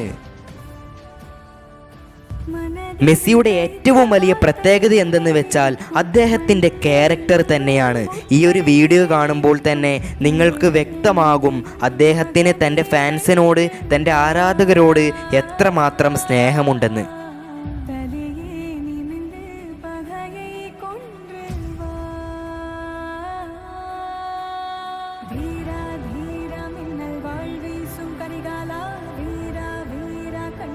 ഇങ്ങനെ ഒരുപാട് നല്ല നിമിഷങ്ങളിലൂടെ നമ്മൾ കടന്നു പോകുമ്പോഴും മെസ്സിയെ ഇഷ്ടമല്ലാത്തവർ പോലും, അതായത് മെസ്സിയെ വെറുക്കുന്നവർ പോലും ഒന്ന് ആരാധിച്ചു പോകും. മെസ്സിയുടെ മറ്റൊരു ക്വാളിറ്റിയാണ് പെനാൾട്ടി ബോക്സിൻ്റെ പുറത്തു നിന്നും ലഭിക്കുന്ന വളരെ ഡേഞ്ചറസ് ആയ ഫ്രീ കിക്ക് എടുക്കുന്നതിൽ കേമനാണെന്നതിൽ യാതൊരു സംശയവുമില്ല. ഒരു ഇൻ്റർവ്യൂവിൽ ഒരാളോട് ചോദിക്കുകയാണ്, ഒരു മത്സരത്തിൻ്റെ അവസാന നിമിഷത്തിൽ നിങ്ങളുടെ ടീമിന് അനുകൂലമായി ഫ്രീ കിക്ക് ലഭിക്കുന്നു, അങ്ങനെ ഫ്രീ കിക്ക് ലഭിക്കുകയാണെങ്കിൽ ഏത് പ്ലെയർ ആയിരിക്കും അത് മനോഹരമായി കൺവേർട്ട് ചെയ്യുക എന്ന ചോദ്യത്തിന് ആ വ്യക്തിക്ക് പിന്നീട് മുന്നും പിന്നും നോക്കാതെ ഒറ്റ വാക്കേ ഉണ്ടായിരുന്നുള്ളൂ, അതെ, സാക്ഷാൽ ലയണൽ മെസ്സി. അദ്ദേഹത്തിൻ്റെ ഏറ്റവും മനോഹരമായ ഫ്രീ കിക്കുകളിൽ ഒന്നാണ് ലിവർപൂളിനെതിരായ മത്സരത്തിൽ നമ്മൾ കണ്ടത്. അതായത് എങ്ങനെ വർണ്ണിക്കണമെന്ന് പോലും അറിയാത്ത അവസ്ഥ. ആ ഒരു ഫ്രീ കിക്കിൻ്റെ പവർ മനസ്സിലാക്കണമെങ്കിൽ ലിവർപൂളിൻ്റെ പരിശീലകനായ ക്ലോപ്പിൻ്റെ റിയാക്ഷൻ മാത്രം നോക്കിയാൽ മതി. വാൻഡേക്കും ഗോമസും ഫാബിനോവിനെയെല്ലാം മറികടന്ന് ആ പന്ത് അതിൻ്റെ ഏറ്റവും സുന്ദരമായ നിമിഷങ്ങളിലൂടെ സഞ്ചരിച്ചുകൊണ്ട് ഒടുവിൽ കാവൽമാലാക ലിസിനെയും കബളിപ്പിച്ച് വലയിലേക്ക് പതിഞ്ഞപ്പോൾ പിന്നീട് ലോകം സാക്ഷിയായത് ഒരു പുതിയ റെക്കോർഡിന് മുന്നിലാണ്. അങ്ങനെ ഒരുപാട് നല്ല മുഹൂർത്തങ്ങൾക്കാണ് നമ്മളന്ന് സാക്ഷിയായത്.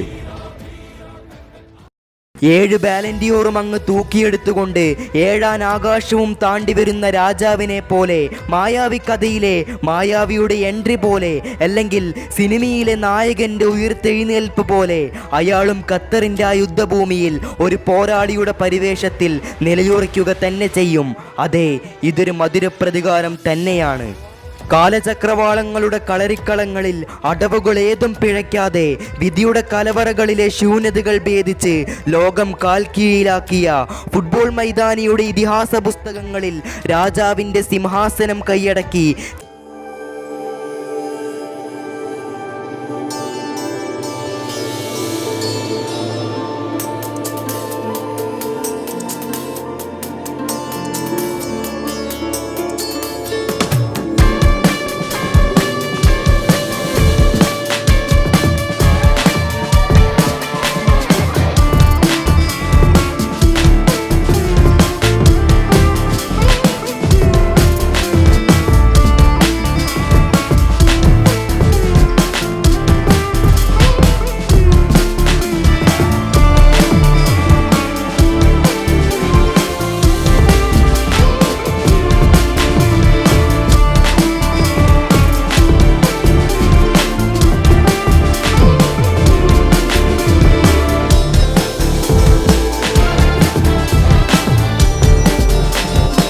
ചിലരുടെ ചരിത്രങ്ങൾക്ക്, ചില കടന്നുവരവുകൾക്ക്, ചില തുടക്കങ്ങൾക്ക് വീഞ്ഞു പോലെ വീര്യം കൂടും. വരാനിരിക്കുന്ന കാലത്തെ അവരിലൂടെ അഭിസംബോധന ചെയ്യാൻ കാലം തയ്യാറായിരിക്കും. ഒരു ജനത തന്നെ അവരെ നെഞ്ചിലേറ്റും. സാധാരണ ജീവിത സാഹചര്യം കൊണ്ട്, സൗഹൃദത്തിന്റെ പടച്ചട്ടം കൊണ്ട് യൂട്യൂബ് എന്ന യുദ്ധത്തിൽ ചില വ്യക്തികൾ എന്ത് ചെയ്തു എന്ന ചോദ്യത്തിനപ്പുറം ഇനി എന്താണ് ചെയ്യാൻ ബാക്കിയുള്ളത് ഉണ്ടെങ്കിൽ അതല്ല അതിനപ്പുറം ഇവിടെ പോകുമെന്ന് തെളിയിച്ച് കാണിക്കാൻ ഉദാഹരണങ്ങളിലേക്ക് പറിച്ചു നട്ടേണ്ട യുവാക്കളുണ്ട്. ഹിന്ദി കേട്ട് തലകറങ്ങാൻ, ഇംഗ്ലീഷ് കേട്ട് തല ചെയ്യാൻ മാത്രം സമയം കിട്ടിയിരുന്ന മലയാളികളായ നമുക്ക് ടെക്കാണെങ്കിൽ ടെക്ക്, ഫുഡാണെങ്കിൽ ഫുഡ്, എല്ലാം ഇവിടെ നിങ്ങൾക്കുണ്ടെന്ന് മലയാളികളുടെ സ്വന്തം ചാനലെന്ന് ഏത് മുക്കിലും മൂലയിലും ഈ പേര് പടർന്നു കയറിയിട്ടുണ്ടെന്ന് അഭിമാനത്തോടെ ആവേശത്തോടെ പറഞ്ഞു വെക്കാൻ മലയാളി പൊളിയാണ് എന്ന് മറ്റ് സംസ്ഥാനക്കാർ പറയാൻ ശ്രമിച്ചിട്ടുണ്ടെങ്കിൽ അത് ഇവരെ കണ്ടായിരിക്കും, ഇവരെ കണ്ട് മാത്രമായിരിക്കും. ചില തുടക്കങ്ങൾക്ക് ചരിത്രത്തെ മാറ്റിമറിക്കാൻ, ചരിത്രത്താളുകളിൽ വജ്രം പോലെ തിളങ്ങാൻ ചിലരിലൂടെ കഴിയും. അവർ തീർത്ത സാമ്രാജ്യത്തിലൂടെ കഴിയും. അവരുടെ സൗഹൃദം കൊണ്ട്, കഴിവുകൊണ്ട്, കഠിനാധ്വാനം കൊണ്ട് ഉദിച്ചുയർന്ന ഉദയസൂര്യനെ പോലെ കേരളത്തെ അന്നും ഇന്നും എന്നും കാത്തിരിപ്പുകളിലേക്ക്, കാഴ്ചകളിലേക്ക്, കോരിത്തെരിപ്പിക്കുന്ന കണ്ടുപിടുത്തങ്ങളിലേക്ക്, അത്ഭുതങ്ങളിലേക്ക് കത്തിക്കയറാൻ കൂട്ടുവിളിക്കുന്നു. ഒരു ചാനൽ എന്നതിനപ്പുറം അവർ പങ്കുവെക്കുന്ന ആശയങ്ങൾ കേവലം നേരം പോക്കുകൾ മാത്രമല്ല, അത് നേരം കളഞ്ഞാലും നമുക്കും കഴിയുമെന്ന് പഠിപ്പിച്ചു തരുന്ന ചിന്തയിലേക്കുള്ള ആത്മവിശ്വാസത്തിലേക്കുള്ള ഉയർത്തെഴുന്നേൽപ്പാണ്. ഡിപ്ലോമ പഠിച്ചിരിക്കുന്ന കൂട്ടുകാരനോട് നമുക്ക് ചാനൽ തുടങ്ങാം, നീ സംസാരിക്കണമെന്ന് ആവശ്യമായി കടന്നു വന്ന പ്രവീൺ മച്ചാന് ആ തീരുമാനം തെറ്റിയില്ല. കാരണം കട്ടയ്ക്ക് നിൽക്കാൻ, ചങ്കായിക്കോടെ നിൽക്കാൻ കൂട്ടുകാരനുണ്ടാവുമെന്ന് അറിയാമായിരുന്നു അദ്ദേഹത്തിന്. കോയിൻ മാജിക്കുമായി കടന്നു വന്ന് ആദ്യ 3 മാസം 2 അക്കം കാണാതെ ആ ചാനൽ വീണുപോയി. ഓരോ വിഷയങ്ങൾ തേടി നടന്ന് എങ്ങനെയെങ്കിലും വിജയിക്കണമെന്ന പ്രതീക്ഷയിൽ, ആഗ്രഹങ്ങളിൽ ആ 2 പേർ അധ്വാനിച്ചുകൊണ്ടിരുന്നു. സ്വന്തമായി കരവിരുതുകൊണ്ട് പലതും ഉണ്ടാക്കി നോക്കി. മെച്ചപ്പെടാൻ തുടങ്ങിയപ്പോൾ നീ എന്തിനാ ഇതിന് പിറകെ നടക്കുന്നത്, പഠിച്ചു ജോലി വാങ്ങി രക്ഷപ്പെടാൻ നോക്കിയെന്ന ധ്വനികൾ അവരുടെ കാതടപ്പിച്ചു. കളിയാക്കലുകളും പോലീസിൽ കേസ് കൊടുക്കുമെന്നും പലരും പറഞ്ഞു തുടങ്ങി. കഷ്ടപ്പെട്ട് പണം വരാൻ തുടങ്ങിയപ്പോൾ നിനക്കൊക്കെ കുഴൽപ്പണത്തിന് ഇടപാടുണ്ടെന്ന് പലരിലും സംസാര വിഷയമായി മാറി. 2 യുവാക്കളും കൽപ്പണിക്കാരുടെ മക്കളാണ്. സാധാരണ ജീവിതത്തിൽ നിന്ന്, ജീവിത സാഹചര്യങ്ങളിൽ നിന്ന് വളർന്നു തുടങ്ങിയ 2 യുവാക്കൾ. 1-ാം ക്ലാസ് മുതൽ +2 വരെ ഒരുമിച്ച് പഠിച്ച ചങ്ങായിമാർ. ഡിഗ്രിയും ഡിപ്ലോമയും വിദ്യാഭ്യാസമായി നേടിയ നമ്മുടെ സ്വന്തം, കേരളത്തിന്റെ സ്വന്തം M4Tech അഡ്മിൻസ്. കൽപ്പണിക്കും കാറ്ററിങ്ങിനും അവർ പോയിട്ടുണ്ട്. 10-ാം ക്ലാസ് കഴിഞ്ഞ് പ്രവീൺ മച്ചാൻ കൽപ്പണിക്കും ജിയോ മച്ചാൻ തേപ്പിന്റെ പണിക്കും അവധി ദിവസങ്ങളിൽ പോകുമായിരുന്നു. ചാനലിന്റെ പേരിടുന്നതും പ്ലാനിങ്ങുമെല്ലാം നടന്നിരുന്നത് പ്രവീൺ മച്ചാന്റെ വീട്ടിലായിരുന്നു. പ്രത്യേകിച്ച് അർത്ഥം കണ്ടെത്താനോ പറയാനോ ഇല്ലാത്ത പേരുമായി ക്യാമറയുടെ ദൃശ്യവരുന്നൊരുക്കി അവരങ്ങനെ വളർന്നു തുടങ്ങി. കുഴൽപ്പണത്തിന്റെ ഇടപാടുണ്ടെന്ന് പറഞ്ഞ് തളർത്തിയപ്പോഴും അത് മുഖവിലക്കെടുക്കാതെ അവരുടെ നാടിനെ, കേരളത്തിന്, ലോകത്തിന് ആ യുവാക്കൾ കാണിച്ചു കൊടുത്തു. കേരളത്തിന്റെ നെറുകയിലേക്ക് ആദ്യമായി യൂട്യൂബിന്റെ ഗോൾഡ് പ്ലേ ബട്ടൺ പെട്ടിയിൽ പാക്ക് ചെയ്താക്കാൻ യൂട്യൂബിനെ പ്രേരിപ്പിച്ച ഒരേ ഒരു ചാനൽ. പാഷന്റെ പുറത്ത് പടുത്തുയർത്തിയ കേരളത്തിന്റെ അഭിമാനമായ ചാനൽ. സാധാരണക്കാരെ ചാനൽ തുടങ്ങാൻ പ്രേരിപ്പിച്ച സാധാരണക്കാരുടെ ചാനൽ. കറുത്ത ഷർട്ട് കൊണ്ട്, പഴയ ഇൻട്രോ കൊണ്ട് ഉയരങ്ങളിലെത്തി വന്ന വഴി മറക്കാത്ത ചാനൽ.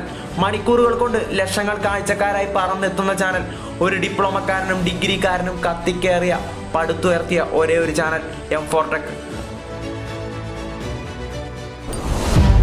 കളിക്കളത്തിലെ ത്രസിപ്പിക്കുന്ന പ്രകടനങ്ങൾ കൊണ്ട് ആരാധകരെ ആവേശം കൊള്ളിക്കുന്ന അത്ഭുത പ്രതിഭകൾ ഫുട്ബോൾ ലോകം അടക്കി വാഴുന്നു. ലോകമെമ്പാടുമുള്ള ഫുട്ബോൾ പ്രേമികളുടെ മനസ്സിലിടം പിടിച്ച നിരവധി താരങ്ങളുണ്ട്. എന്നാൽ അസാമാന്യ പ്രകടനങ്ങൾ കൊണ്ട് ചരിത്രത്താളുകളിൽ തങ്ങളുടെ പേര് രേഖപ്പെടുത്തിയ താരങ്ങളെയാണ് നമ്മൾ ഇതിഹാസങ്ങൾ എന്ന് പറയുന്നത്. ഇന്നത്തെ വീഡിയോ ഫുട്ബോൾ ലോകത്തിലെ എക്കാലത്തെയും മികച്ച 10 ഇതിഹാസ താരങ്ങളെ കുറിച്ചാണ്. എല്ലാവർക്കും ഡു യു ബിലീവ് ഇറ്റിന്റെ പുതിയ വീഡിയോയിലേക്ക് സ്വാഗതം.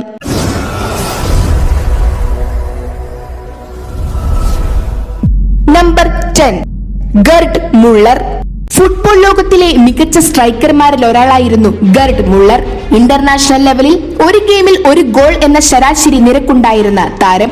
തന്റെ ഈ ഗോൾ സ്കോറിംഗ് സ്കില്ല് കൊണ്ട് തന്നെ ഡർ ബോംബർ എന്ന വിളിപ്പേരുള്ള ഇതിഹാസ താരം.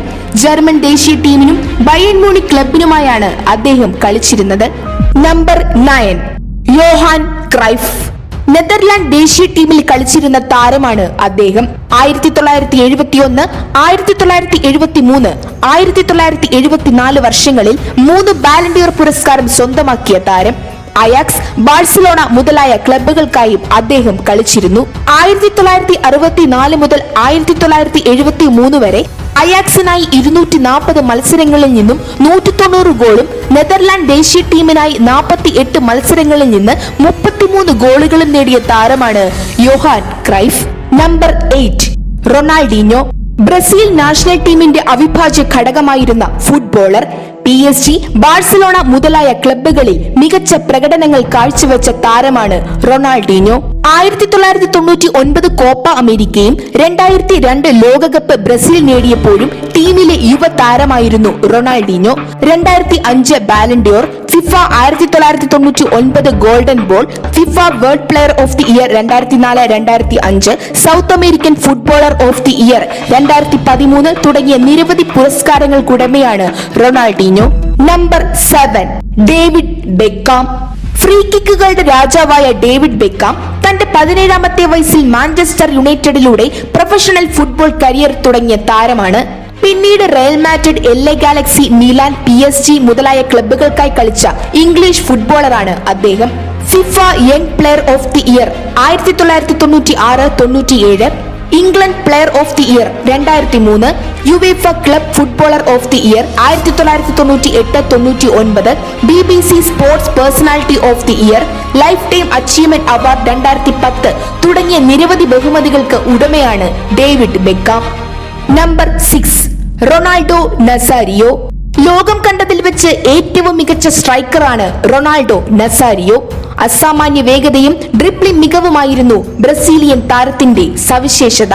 2002 ബ്രസീൽ ലോകകപ്പ് നേടുമ്പോൾ ടീമിന്റെ ശക്തി കേന്ദ്രമായിരുന്നു റൊണാൾഡോ നസാരിയോ. ഫിഫയുടെ മികച്ച താരമായി 1996, 1997, 2002 തിരഞ്ഞെടുക്കപ്പെട്ട താരമാണ് Ronaldo.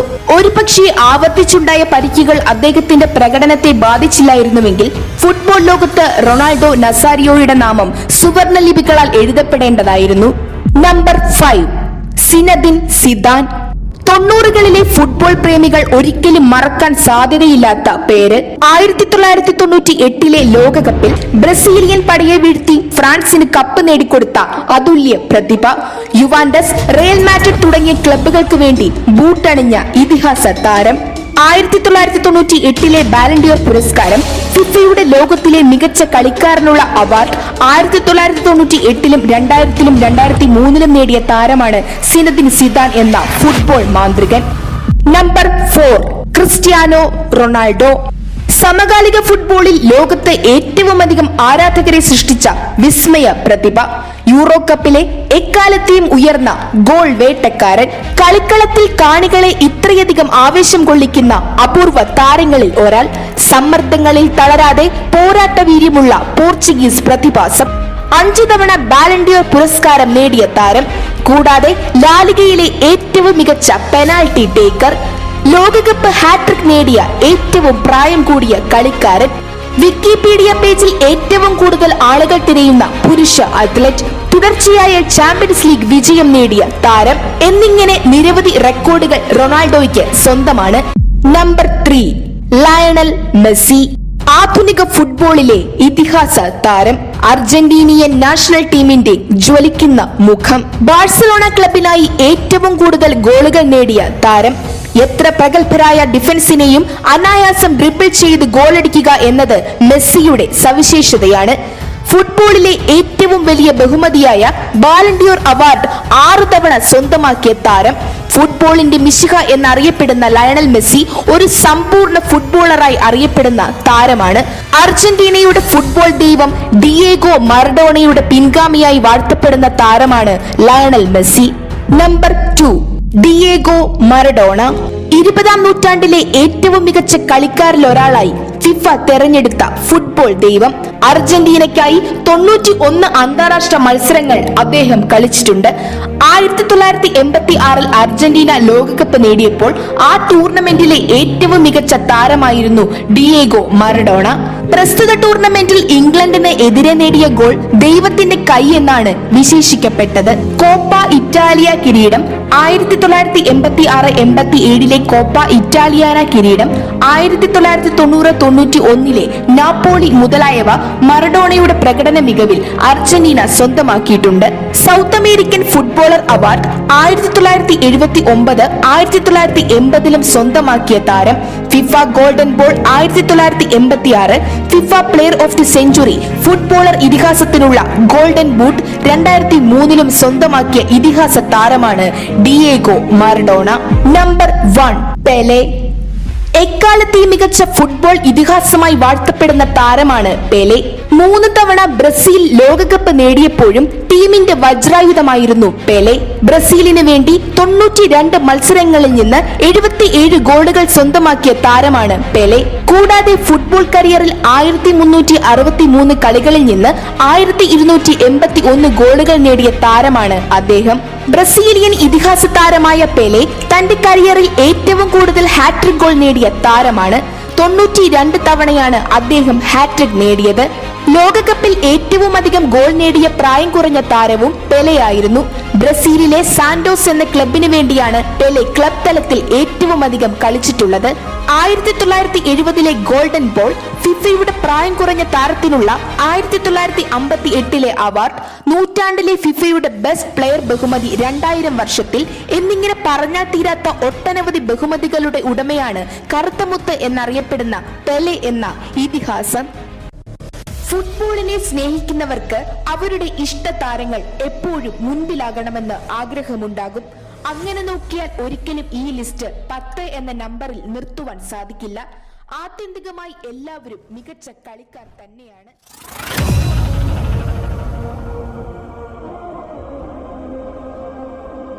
That day was blooming. ആ ദിവസം അത്രത്തോളം കഠിനമായിരുന്നു. വളരെ എളുപ്പത്തിൽ വിജയിച്ചു കയറാൻ പറ്റിയൊരു എതിരാളി, ഗ്രൂപ്പിൽ കമ്പാരേറ്റീവ്ലി വീക്കസ്റ്റ് സൈഡ്. പക്ഷേ നിമിഷങ്ങളുടെ വ്യത്യാസങ്ങൾ അവർക്ക് മുന്നിൽ ദുസ്വപ്നങ്ങൾ പോലെ പടർന്നു. സൗദി അറേബ്യ സാക്ഷാൽ അർജന്റീനയെ പരാജയപ്പെടുത്തുന്നു. ലോകം നടുക്കത്തോടെയും അമ്പരപ്പോടെയും കണ്ട മത്സരം. വിരോധികൾക്ക് അത് ആഘോഷരാവായിരുന്നു.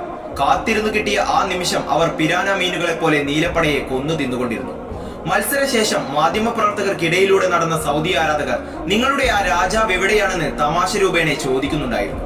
ലോകം അത് കണ്ട് ചിരിച്ചു. ഇവരിനി ഗ്രൂപ്പ് ഘട്ടമെങ്കിലും കടക്കുമോടാ? ഏറ്റവും വീക്ക് ടീമിനോട് തോറ്റ ഇവരാണോ വലിയ ടീമുകളോട് വെല്ലുവിളികളുമായി വരുന്നത്? നിങ്ങൾ ഇപ്പോൾ തന്നെ പുറത്തായി കഴിഞ്ഞിരിക്കുന്നു. വീരവാദങ്ങളും ആഡംബരങ്ങളും എല്ലാം മാറ്റിവെച്ചേക്കൂ. You are just an ordinary team, and that man is just an ordinary footballer. Where is Messi? Where is Messi?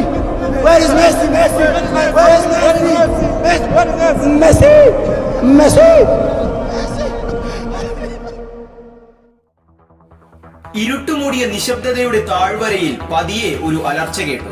തീക്ഷ്ണതയോടെ ആകാശത്തു നിന്നും ഒരു വെളിച്ചം അവിടെയാകെ പരന്നു. ആ വെളിച്ചത്തിൽ കാലിന് വളർച്ചക്കുറവുള്ള ഒരു പയ്യന്റെ പേര് നാപ്കിൻ പേപ്പറിൽ ഒപ്പിട്ട് കൊടുക്കുന്ന ദൃശ്യം അവർ കണ്ടു.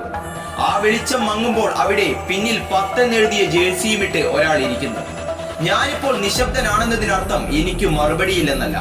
ഞങ്ങളിപ്പോൾ തോറ്റെന്നതിനർത്ഥം ഞങ്ങൾക്കൊരു തിരിച്ചുവരവില്ലെന്നല്ല. എത്ര വലിയ തോൽവിയുടെ കയങ്ങളിലേക്ക് എന്നെ തള്ളിവിട്ടാലും, ഏത് മലയും ഏത് കടലും ഏത് കാടും താണ്ടി ഞാൻ നിന്റെ മുന്നിൽ തിരിച്ചു വരിക തന്നെ ചെയ്യും.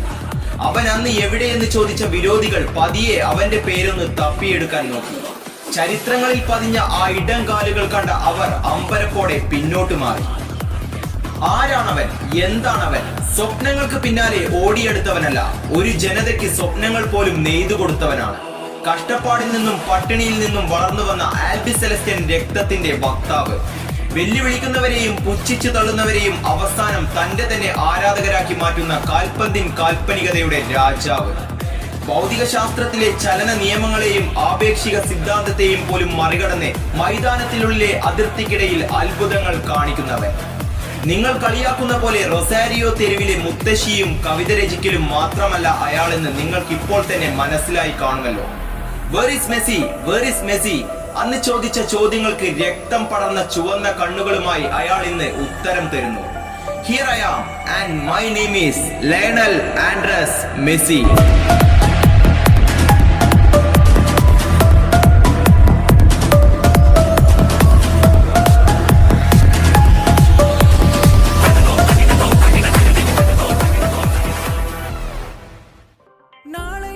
കോപ്പ അമേരിക്കയിൽ ശക്തരായ ബ്രസീലിനെ തോൽപ്പിച്ചുകൊണ്ട് കപ്പടിച്ച ലയണൽ മെസ്സിയുടെ അർജന്റീന വലിയ പ്രതീക്ഷകളുമായാണ് 2022 ലോകകപ്പിനെത്തിയത്.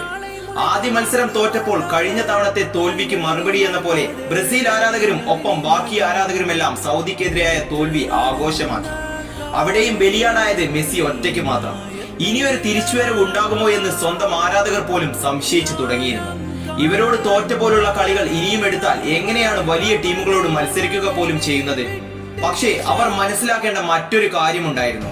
അവിടെ തോറ്റുപോയത് കേവലം ഒരു മനുഷ്യനല്ല, മറിച്ച് ലയണൽ മെസ്സിയാണ്. അയാൾ തിരിച്ചു വരുമെന്ന്. മെക്സിക്കോക്കെതിരായുള്ള 2ാം മത്സരത്തിന് മുന്നേ ഇപ്പേര് പറഞ്ഞ് മെക്സിക്കൻ ആരാധകർ പോലും അയാൾക്കെതിരെ അസഭ്യവർഷം നടത്തിയിരുന്നു. പക്ഷേ കാലം കാത്തിരുന്നത് ആ കൊറിയ മനുഷ്യന്റെ തിരിച്ചുവരവിന് വേണ്ടിയായിരുന്നെന്ന് ആരും തന്നെ തിരിച്ചറിഞ്ഞിരുന്നില്ല. മെക്സിക്കോക്കെതിരായ മത്സരത്തിലെ 64-ാം മിനിറ്റിൽ അമാനുഷികമാം വിധത്തിൽ ഒരു out of the box wonder goal. Goal കീപ്പിംഗിലെ മാന്ത്രികനായ ഒച്ചോവ പോലും ആ ഗ്രൗണ്ട് ഷോട്ടിന് മുന്നിൽ നിഷ്പ്രഭനായി പോയി. പക്ഷേ ആ ഒരു ഗോളിൽ മാത്രമായി അവസാനിച്ചിരുന്നില്ല ലോകം കാത്തിരുന്ന ആ മെസ്സി മാച്ച്. തൊട്ടടുത്ത കളിയിൽ പോളണ്ടിനെതിരെ പെനാൽറ്റി മിസ്സാക്കിയപ്പോൾ വീണ്ടും അയാൾ വിമർശനാപാത്രമായി. പക്ഷേ അസാധ്യമായ കളിമികവ് പുറത്തെടുത്ത അയാളെ പലരും കണ്ടിരുന്നില്ല. പ്രീ ക്വാർട്ടറിൽ ഓസ്ട്രേലിയക്കെതിരെ മത്സരിച്ച അർജന്റീനയ്ക്ക് വിജയം മാത്രമായിരുന്നു സ്വപ്നം. പക്ഷേ മത്സരത്തിന് മുന്നേ ഓസ്ട്രേലിയൻ കോച്ച് പറഞ്ഞത് ഇങ്ങനെയാണ്: കഴിഞ്ഞ ഒളിമ്പിക്സിൽ ഞാൻ ഇവരെ തോൽപ്പിച്ചിരുന്നു, അത് ഇവിടെയും ആവർത്തിക്കും. അസാമാന്യ പൊക്കമുള്ള ബസ് പാർക്കിംഗ് ഡിഫെൻഡിംഗ് സ്റ്റൈലുള്ള ഓസ്ട്രേലിയക്കാർക്കെതിരെ അർജന്റീന വിയർക്കുമെന്ന് പലരും പ്രവചിച്ചിരുന്നു. തുടക്കത്തിൽ അതുതന്നെയാണ് നമ്മൾ കണ്ടത്. മെസ്സിയെ കഠിനമായി മാൻമാർക്ക് ചെയ്യുന്ന ഓസ്ട്രേലിയൻ ഡിഫൻസ് പലപ്പോഴായി വിജയിക്കപ്പെട്ടു 35-ാം മിനിറ്റ് വരെ. ഐ റിപ്പീറ്റ്, 35-ാം മിനിറ്റ് വരെ. അതുവരെ ബോക്സിനുള്ളിൽ ടച്ച് എടുക്കാത്ത അയാൾ ഇത്തവണ ഓടിയെടുത്തുകൊണ്ട് ഒരു പിഞ്ചി ലെഫ്റ്റ് ഫൂട്ടഡ് ഷോട്ട്. ബോക്സിനുള്ളിലുള്ള 10 ഓസ്ട്രേലിയൻ വൻമതിലുകൾ ഒന്നും അറിഞ്ഞതേയില്ല. ബോക്സിനുള്ളിൽ ആൾക്കൂട്ടത്തെ സൃഷ്ടിക്കുമ്പോൾ അതിനിടയിലൂടെ ആരും ഗോളടിക്കാൻ പോകുന്നില്ലെന്ന് കരുതിയ ഓസ്ട്രേലിയൻ കോച്ചും അറിഞ്ഞില്ല.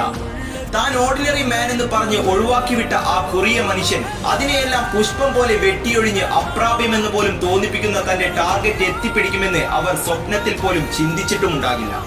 ബോക്സിനുള്ളിലും പുറത്തു നിന്ന 10 പേരും പോസ്റ്റിന് കാവലായി നിന്നവരും ആ ഗോൾ തത്സമയം കാണുകയാണ്. അവർക്കുള്ളിൽ അപ്പോൾ ചിന്തകളുടെ വേലിയേറ്റം തന്നെ നടന്നു കാണണം. ഇയാൾ എന്തൊരു മനുഷ്യനാണ്, ഇനി മനുഷ്യൻ തന്നെയാണോ? ഞങ്ങൾ ഇവിടെ നിൽക്കുന്നത് അവൻ കാണുന്നില്ലേ? And where did he get that space from?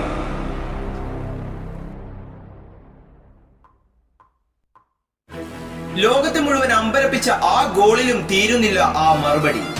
നെതർലാൻഡ്സിനെതിരായുള്ള മത്സരം വാക്പോര് കൊണ്ടുകൂടി ആവേശകരം തന്നെയായിരുന്നു. ഹോളണ്ട് കോച്ചായ ലൂയി വാൻ ഗാൽ മെസ്സിക്കെതിരെ രൂക്ഷമായ വാക്കുകളുമായി രംഗത്തെത്തി. കഴിഞ്ഞ വട്ടം ഞങ്ങളോട് കളിച്ചപ്പോൾ മെസ്സിയെ ഒന്ന് അനങ്ങാൻ പോലും ഞങ്ങൾ വിട്ടിട്ടില്ല. ഇനിയും അത് തന്നെ നടക്കൂ. ഞങ്ങൾ കളിക്കുന്നതാണ് റിയൽ ഫുട്ബോൾ. അവർ പറഞ്ഞ പോലെ മെസ്സി നിശബ്ദനായിരുന്നു വീണ്ടും ആ 35-ാം മിനിറ്റ് വരെ. ഡിഫൻസിലെ പൂട്ടുകൾ പൊട്ടിക്കാൻ മെസ്സിക്ക് പറ്റില്ലെന്ന് എതിരാളികളെ കൊണ്ട് തെറ്റിദ്ധരിപ്പിച്ചു. Then there came that absolutely wonderful ball.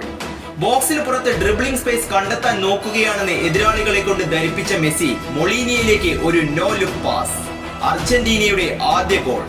And he is still proving that he is an alien. മത്സരത്തിന് മുന്നേ താനൊരു ഓർഡിനറി മാൻ ആണെന്നും തന്റെ പെനാൽറ്റി തടുത്തിടുമെന്നും പറഞ്ഞ നെതർലാൻഡ് ഗോളി നെപ്പോർട്ടിനുള്ള മറുപടിയായിരുന്നു അടുത്തത്. രണ്ടാം പകുതിയിലെയും ഷൂട്ടൌട്ടിലെയും കാം ആൻഡ് ക്വയറ്റ് പെനാൽറ്റികൾ ആ വെല്ലുവിളികൾക്ക് മറുപടി നൽകുകയായിരുന്നു. എന്റെ ഷോട്ട് തടുത്തിടുമെന്ന് പറഞ്ഞ നിന്റെ പോസ്റ്റിലേക്ക് 1 അല്ല 2 എണ്ണം ഇട്ടിട്ടുണ്ട് എന്ന് പറഞ്ഞുകൊണ്ട് ഇനി നിങ്ങൾക്കൊന്നും പറയാനില്ലേ എന്ന ആംഗ്യത്തോടെ റിക്കൽമി സെലിബ്രേഷൻ വാൻ ഗാൽ നോക്കി നിൽക്കെ കാണിച്ച മാസ് രംഗം നിങ്ങൾക്കും ഓർമ്മ കാണുമല്ലോ. He gave his reply not by his words but by his deeds.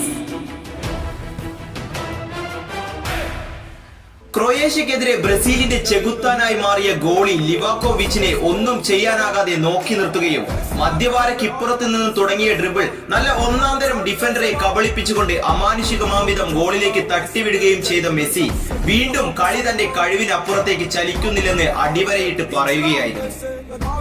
അയാൾ ആരാണെന്ന് ഇപ്പോൾ നിങ്ങൾക്ക് മനസ്സിലായി കാണുമല്ലോ. അയാൾ കേവലം ഒരു മനുഷ്യനല്ല, ഒരു മനുഷ്യനാൽ സാധ്യമായതിനപ്പുറവും അയാൾ നിങ്ങൾക്കിപ്പോൾ കാണിച്ചു തന്നിട്ടുണ്ട്. അയാൾ ഒരു ഇന്റർവ്യൂക്കിടെ അയാളുടെ ഏറ്റവും വലിയ ആഗ്രഹത്തെ പറ്റി പറഞ്ഞിട്ടുണ്ട്, ഒരു വേൾഡ് ചാമ്പ്യൻ ആകുക. വർഷങ്ങളോളം അയാൾ അതിനുവേണ്ടി കാത്തിരുന്നു. പലവട്ടം കൈ അകലത്തു നിന്നും അത് വിദൂരങ്ങളിലേക്ക് മാഞ്ഞകന്നു. ഇപ്പോൾ ഇതാ ആ വാതിൽ വീണ്ടും അയാൾക്ക് മുന്നിൽ തുറക്കപ്പെട്ടിരിക്കുന്നു. തന്റെ അവസാന ലോകകപ്പ് മാച്ചാണിതെന്ന് അയാൾ ഇപ്പോൾ അവസാനം പറഞ്ഞും കഴിഞ്ഞിരിക്കുന്നു. Where is Messi? മെസ്സി എവിടെ എന്ന് ചോദിച്ചവർക്ക് he is here in the finals on the top of his dreams. We hope this World Cup he will reach there and the King Messi will be crowned.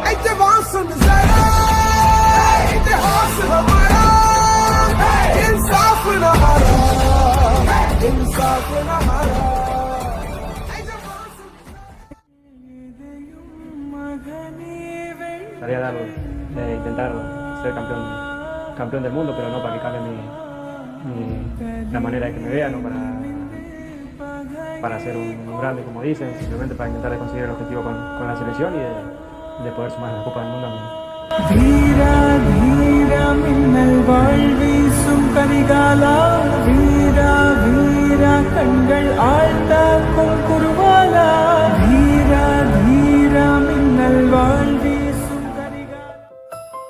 ഇതാണ് എൻ്റെ ഗ്രാമം.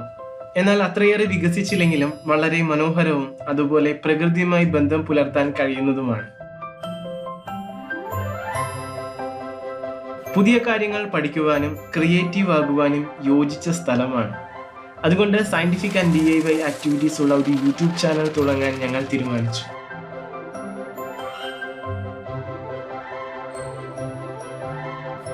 ഇത് ഞങ്ങൾ സ്വപ്നം പോലും കണ്ടിട്ടില്ലാത്ത വിജയമായി മാറി.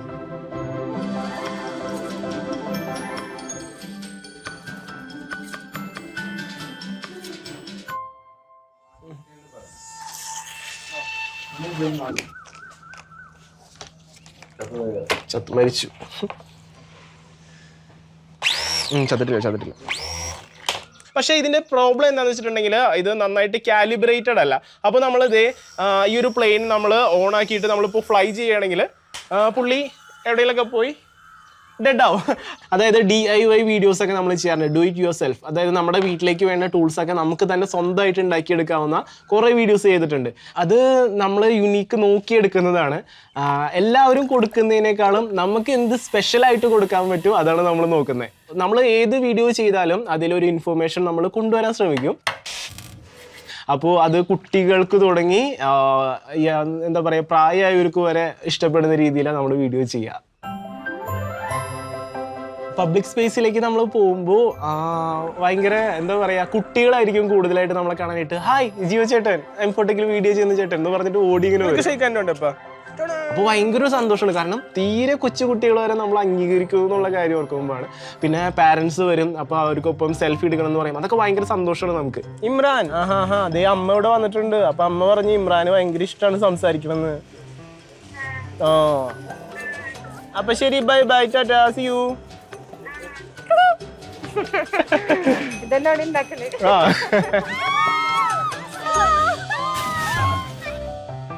അങ്ങനെ തോന്നുന്നത് അവന്റെ ഓരോ വീഡിയോസിന്റെ കമന്റ് വായിക്കുമ്പോൾ എനിക്ക് ഭയങ്കര സന്തോഷം. ജനിക്കാനാണ് ആഗ്രഹം വരുന്നത്, ചെറിയ പിള്ളേരുകൾ. അപ്പൊ എന്റെ മകനായിട്ട് ജനിക്കാൻ. അപ്പോൾ അവൻ ചെറുതിലെ തന്നെ അവൻ്റെ ടീച്ചേഴ്സൊക്കെ പറയും ഇവനൊരു സയൻറ്റിസ്റ്റ് ആവാൻ സാധ്യതയുണ്ട്, അങ്ങനെയൊക്കെ പറയുമായിരുന്നു 4-ലൊക്കെ പഠിക്കുമ്പോൾ തന്നെ. പിന്നെ ഇത്രയൊന്നും പ്രതീക്ഷിച്ചിരുന്നില്ല, എന്തോ ആവും എന്നുള്ളൊരു ചിന്ത ഉണ്ടായിരുന്നു. ഒരു 12ാം ക്ലാസ് +2 വരെ ഈ ഒരു സ്കൂളിലാണ് പഠിച്ചത്. ആ സമയത്തും നമ്മൾക്കുള്ള ഒരു ടേസ്റ്റ് എന്താണെന്ന് അറിഞ്ഞിട്ട് നമ്മൾ സപ്പോർട്ട് ചെയ്തിട്ടുള്ള ടീച്ചേഴ്സാണ് ഇവിടെ ഉള്ളവരൊക്കെ. അപ്പോൾ യൂട്യൂബ് ചാനലിൽ നമ്മൾ കുട്ടികൾക്ക് വേണ്ടിയിട്ട് നമ്മളിപ്പോൾ പറഞ്ഞു കൊടുത്ത് ചെയ്യുന്ന വീഡിയോസ്, അതായത് ഇപ്പോൾ നമ്മുടെ ചാനലിൽ നമ്മൾ അപ്ലോഡ് ചെയ്യുന്നതിൽ പകുതിയും എക്സ്പെരിമെൻ്റ് അതുപോലെ എഡ്യൂക്കേഷണൽ വീഡിയോസാണ്. അതൊക്കെ നമ്മൾ പഠിച്ചതെന്ന് പറഞ്ഞിട്ടുണ്ടെങ്കിൽ ഈ സ്കൂളിലെ ടീച്ചേഴ്സ് നമ്മളെ പഠിപ്പിച്ചതാണ്. അപ്പോൾ ആ മെമ്മറി എന്ന് പറയുന്നത് അതിൽ ഇപ്പോൾ അവൻ പഠനത്തിൽ മോശമാണെങ്കിൽ കൂടി ഇപ്പോൾ ഇലക്ട്രോണിക്സ് കാര്യങ്ങളൊക്കെ വരുമ്പോൾ ഇപ്പോൾ മറ്റുള്ളവരെക്കാൾ അവൻ മുന്നിലായിരിക്കും എല്ലാ കാര്യം. അതായത് ഇങ്ങനെയുള്ള ഇപ്പോൾ അവൻ ഈ കാണിക്കുന്ന ഇതുണ്ടല്ലോ, അതന്ന് അവൻ്റെ മനസ്സിലുണ്ട്. അവനൊരു സംഭവം കൊടുത്താൽ മതി, അവൻ തന്നെ അത് എന്ത് വേണമെങ്കിലും അതിനെ റെഡിയാക്കി മാറ്റും. That day was blooming. ആ ദിവസം അത്രത്തോളം കഠിനമായിരുന്നു. വളരെ എളുപ്പത്തിൽ വിജയിച്ചു കയറാൻ പറ്റിയ ഒരു എതിരാളി, ഗ്രൂപ്പിൽ കമ്പാരേറ്റീവ്ലി വീക്കസ്റ്റ് സൈഡ്. പക്ഷേ നിമിഷങ്ങളുടെ വ്യത്യാസങ്ങൾ അവർക്ക് മുന്നിൽ ദുസ്വപ്നങ്ങൾ പോലെ പടർന്നു. സൗദി അറേബ്യ സാക്ഷാൽ അർജന്റീനയെ പരാജയപ്പെടുത്തുന്നു. ലോകം നടുക്കത്തോടെയും അമ്പരപ്പോടെയും കണ്ട മത്സരം. വിരോധികൾക്ക് അത് ആഘോഷരാവായിരുന്നു. കാത്തിരുന്നു കിട്ടിയ ആ നിമിഷം അവർ പിരാന മീനുകളെ പോലെ നീലപ്പടയെ കൊന്നു തിന്നുകൊണ്ടിരുന്നു. മത്സരശേഷം മാധ്യമപ്രവർത്തകർക്കിടയിലൂടെ നടന്ന സൗദി ആരാധകർ നിങ്ങളുടെ ആ രാജാവ് എവിടെയാണെന്ന് തമാശ രൂപേണ ചോദിക്കുന്നുണ്ടായിരുന്നു. ലോകം അത് കണ്ട് ചിരിച്ചു. ഇവരിനി ഗ്രൂപ്പ് ഘട്ടമെങ്കിലും കടക്കുമോടാ? ഏറ്റവും വീക്ക് ടീമിനോട് തോറ്റ ഇവരാണോ വലിയ ടീമുകളോട് വെല്ലുവിളികളുമായി വരുന്നത്? നിങ്ങൾ ഇപ്പോൾ തന്നെ പുറത്തായി കഴിഞ്ഞിരിക്കുന്നു. വീരവാദങ്ങളും ആഡംബരങ്ങളും എല്ലാം മാറ്റിവെച്ചേക്കൂ. You are just an ordinary team, and that man is just an ordinary footballer.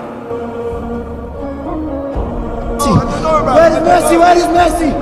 Where is Messi? Messi? Where is Messi? Messi? Messi? ഇരുട്ടുമൂടിയ നിശബ്ദതയുടെ താഴ്വരയിൽ പതിയെ ഒരു അലർച്ച കേട്ടു. തീക്ഷ്ണതയോടെ ആകാശത്തു നിന്നും ഒരു വെളിച്ചം അവിടെയാകെ പരന്നു. ആ വെളിച്ചത്തിൽ കാലിന് വളർച്ചക്കുറവുള്ള ഒരു പയ്യന്റെ പേര് നാപ്കിൻ പേപ്പറിൽ ഒപ്പിട്ട് കൊടുക്കുന്ന ദൃശ്യം അവർ കണ്ടു. ആ വെളിച്ചം മങ്ങുമ്പോൾ അവിടെ പിന്നിൽ 10 എന്നെഴുതിയ ജേഴ്സിയുമിട്ട് ഒരാൾ ഇരിക്കുന്നു. ഞാനിപ്പോൾ നിശബ്ദനാണെന്നതിനർത്ഥം എനിക്ക് മറുപടിയില്ലെന്നല്ല. ഞങ്ങളിപ്പോൾ തോറ്റെന്നതിനർത്ഥം ഞങ്ങൾക്കൊരു തിരിച്ചുവരവില്ലെന്നല്ല. എത്ര വലിയ തോൽവിയുടെ കയങ്ങളിലേക്ക് എന്നെ തള്ളിവിട്ടാലും, ഏത് മലയും ഏത് കടലും ഏത് കാടും താണ്ടി ഞാൻ നിന്റെ മുന്നിൽ തിരിച്ചു വരിക തന്നെ ചെയ്യും. അവൻ അന്ന് എവിടെയെന്ന് ചോദിച്ച വിരോധികൾ പതിയെ അവന്റെ പേരൊന്ന് തപ്പിയെടുക്കാൻ നോക്കി. ചരിത്രങ്ങളിൽ പതിഞ്ഞ ആ ഇടംകാലുകൾ കണ്ട അവർ അമ്പരപ്പോടെ പിന്നോട്ട് മാറി. ആരാണവൻ? എന്താണവൻ? സ്വപ്നങ്ങൾക്ക് പിന്നാലെ ഓടിയെടുത്തവനല്ല, ഒരു ജനതയ്ക്ക് സ്വപ്നങ്ങൾ പോലും നെയ്തു കൊടുത്തവനാണ്. കഷ്ടപ്പാടിൽ നിന്നും പട്ടിണിയിൽ നിന്നും വളർന്നു വന്ന ആൽബി സെലസ്റ്റ്യൻ രക്തത്തിന്റെ വക്താവ്. വെല്ലുവിളിക്കുന്നവരെയും പുച്ഛിച്ചു തള്ളുന്നവരെയും അവസാനം തന്റെ തന്നെ ആരാധകരാക്കി മാറ്റുന്ന കാൽപന്തിൻ കാൽപ്പനികതയുടെ രാജാവ്. ഭൗതിക ശാസ്ത്രത്തിലെ ചലന നിയമങ്ങളെയും ആപേക്ഷിക സിദ്ധാന്തത്തെയും പോലും മറികടന്ന് മൈതാനത്തിനുള്ളിലെ അതിർത്തിക്കിടയിൽ അത്ഭുതങ്ങൾ കാണിക്കുന്നവൻ. നിങ്ങൾ കളിയാക്കുന്ന പോലെ റൊസാരിയോ തെരുവിലെ മുത്തശ്ശിയും കവിത രചിക്കലും മാത്രമല്ല അയാളെന്ന് നിങ്ങൾക്ക് ഇപ്പോൾ തന്നെ മനസ്സിലായി കാണുമല്ലോ. Where is Messi, where is Messi? അന്ന് ചോദിച്ച ചോദ്യങ്ങൾക്ക് രക്തം പടർന്ന ചുവന്ന കണ്ണുകളുമായി അയാൾ ഇന്ന് ഉത്തരം തരുന്നു. Here I am and my name is Lionel Andres Messi.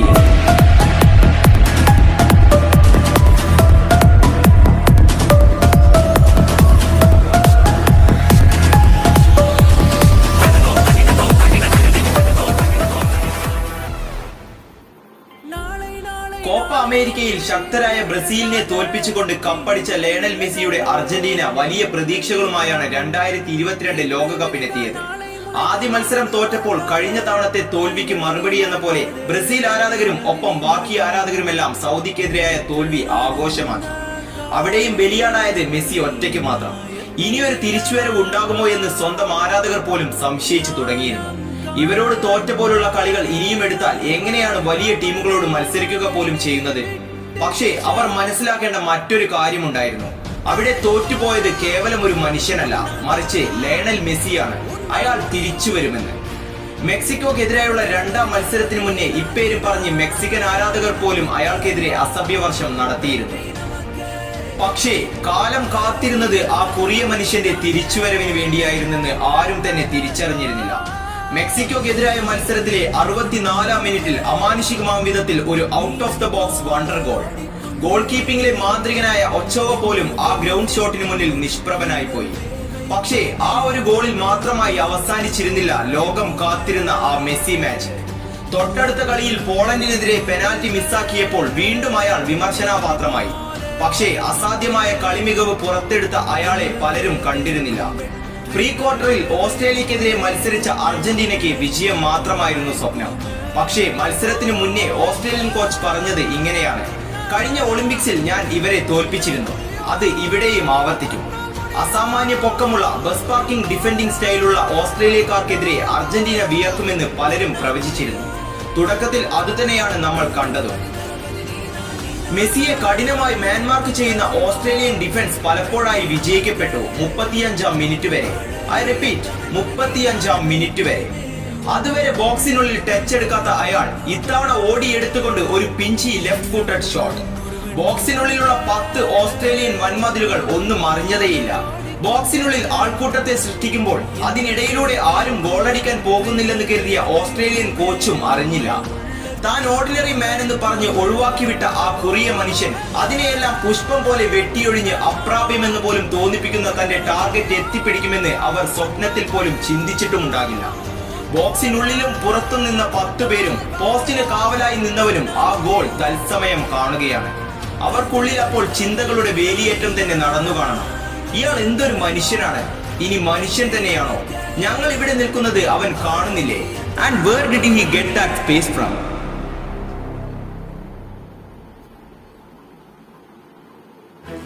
ലോകത്തെ മുഴുവൻ അമ്പരപ്പിച്ച ആ ഗോളിലും തീരുന്നില്ല ആ മറുപടി. നെതർലാൻഡ്സിനെതിരായുള്ള മത്സരം വാക്പോര് കൊണ്ടുകൂടി ആവേശകരം തന്നെയായിരുന്നു. ഹോളണ്ട് കോച്ചായ ലൂയി വാൻ ഗാൽ മെസ്സിക്കെതിരെ രൂക്ഷമായ വാക്കുകളുമായി രംഗത്തെത്തി. കഴിഞ്ഞ വട്ടം ഞങ്ങളോട് കളിച്ചപ്പോൾ മെസ്സിയെ ഒന്ന് അനങ്ങാൻ പോലും ഞങ്ങൾ വിട്ടിട്ടില്ല. ഇനിയും അത് തന്നെ നടക്കും. ഞങ്ങൾ കളിക്കുന്നതാണ് റിയൽ ഫുട്ബോൾ. അവർ പറഞ്ഞ പോലെ മെസ്സി നിശബ്ദനായിരുന്നു. വീണ്ടും ആ 35-ാം മിനിറ്റ് വരെ. ഡിഫൻസിലെ പൂട്ടുകൾ പൊട്ടിക്കാൻ മെസ്സിക്ക് പറ്റില്ലെന്ന് എതിരാളികളെ കൊണ്ട് തെറ്റിദ്ധരിപ്പിച്ചു. Then there came that absolutely wonderful ball. ബോക്സിന് പുറത്ത് ഡ്രിബ്ലിംഗ് സ്പേസ് കണ്ടെത്താൻ നോക്കുകയാണെന്ന് എതിരാളികളെ കൊണ്ട് ധരിപ്പിച്ച മെസ്സി മൊളീനിയയിലേക്ക് ഒരു നോ ലുക്ക് പാസ്.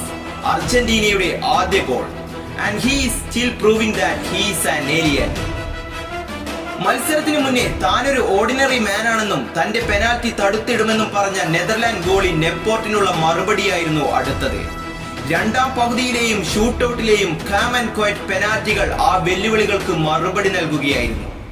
എന്റെ ഷോട്ട് തടുത്തിരുമെന്ന് പറഞ്ഞ നിന്റെ പോസ്റ്റിലേക്ക് ഒന്നല്ല 2 എണ്ണം ഇട്ടിട്ടുണ്ട് എന്ന് പറഞ്ഞുകൊണ്ട് ഇനി നിങ്ങൾക്കൊന്നും പറയാനില്ലേ എന്ന ആംഗ്യത്തോടെ റിക്കൽമി സെലിബ്രേഷൻ വാൻഗാൽ നോക്കി നിൽക്കെ കാണിച്ച മാസ് രംഗം നിങ്ങൾക്കും ഓർമ്മ കാണുമല്ലോ.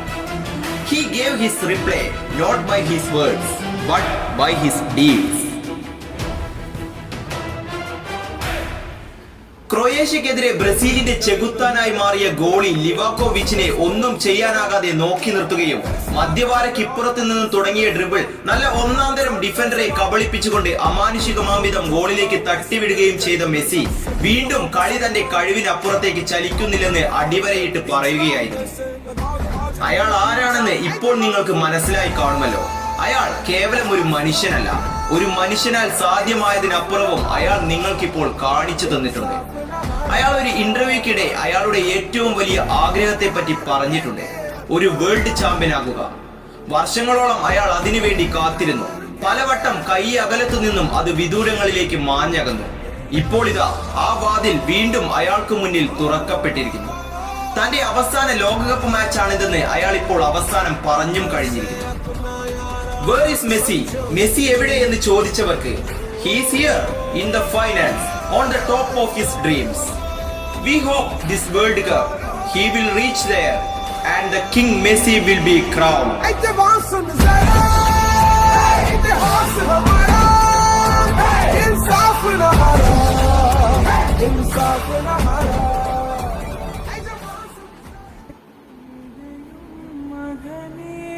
Estaría dar de intentar ser campeón del mundo, pero no para que cambie la manera de que me vean, no para ser un grande como dicen, simplemente para intentar conseguir el objetivo con la selección y de poder sumar la Copa del Mundo. ധീരാ ധീരാ മിന്നൽ വാൾ വീസും കരികാല വീരാ വീരാ കണ്ണുകൾ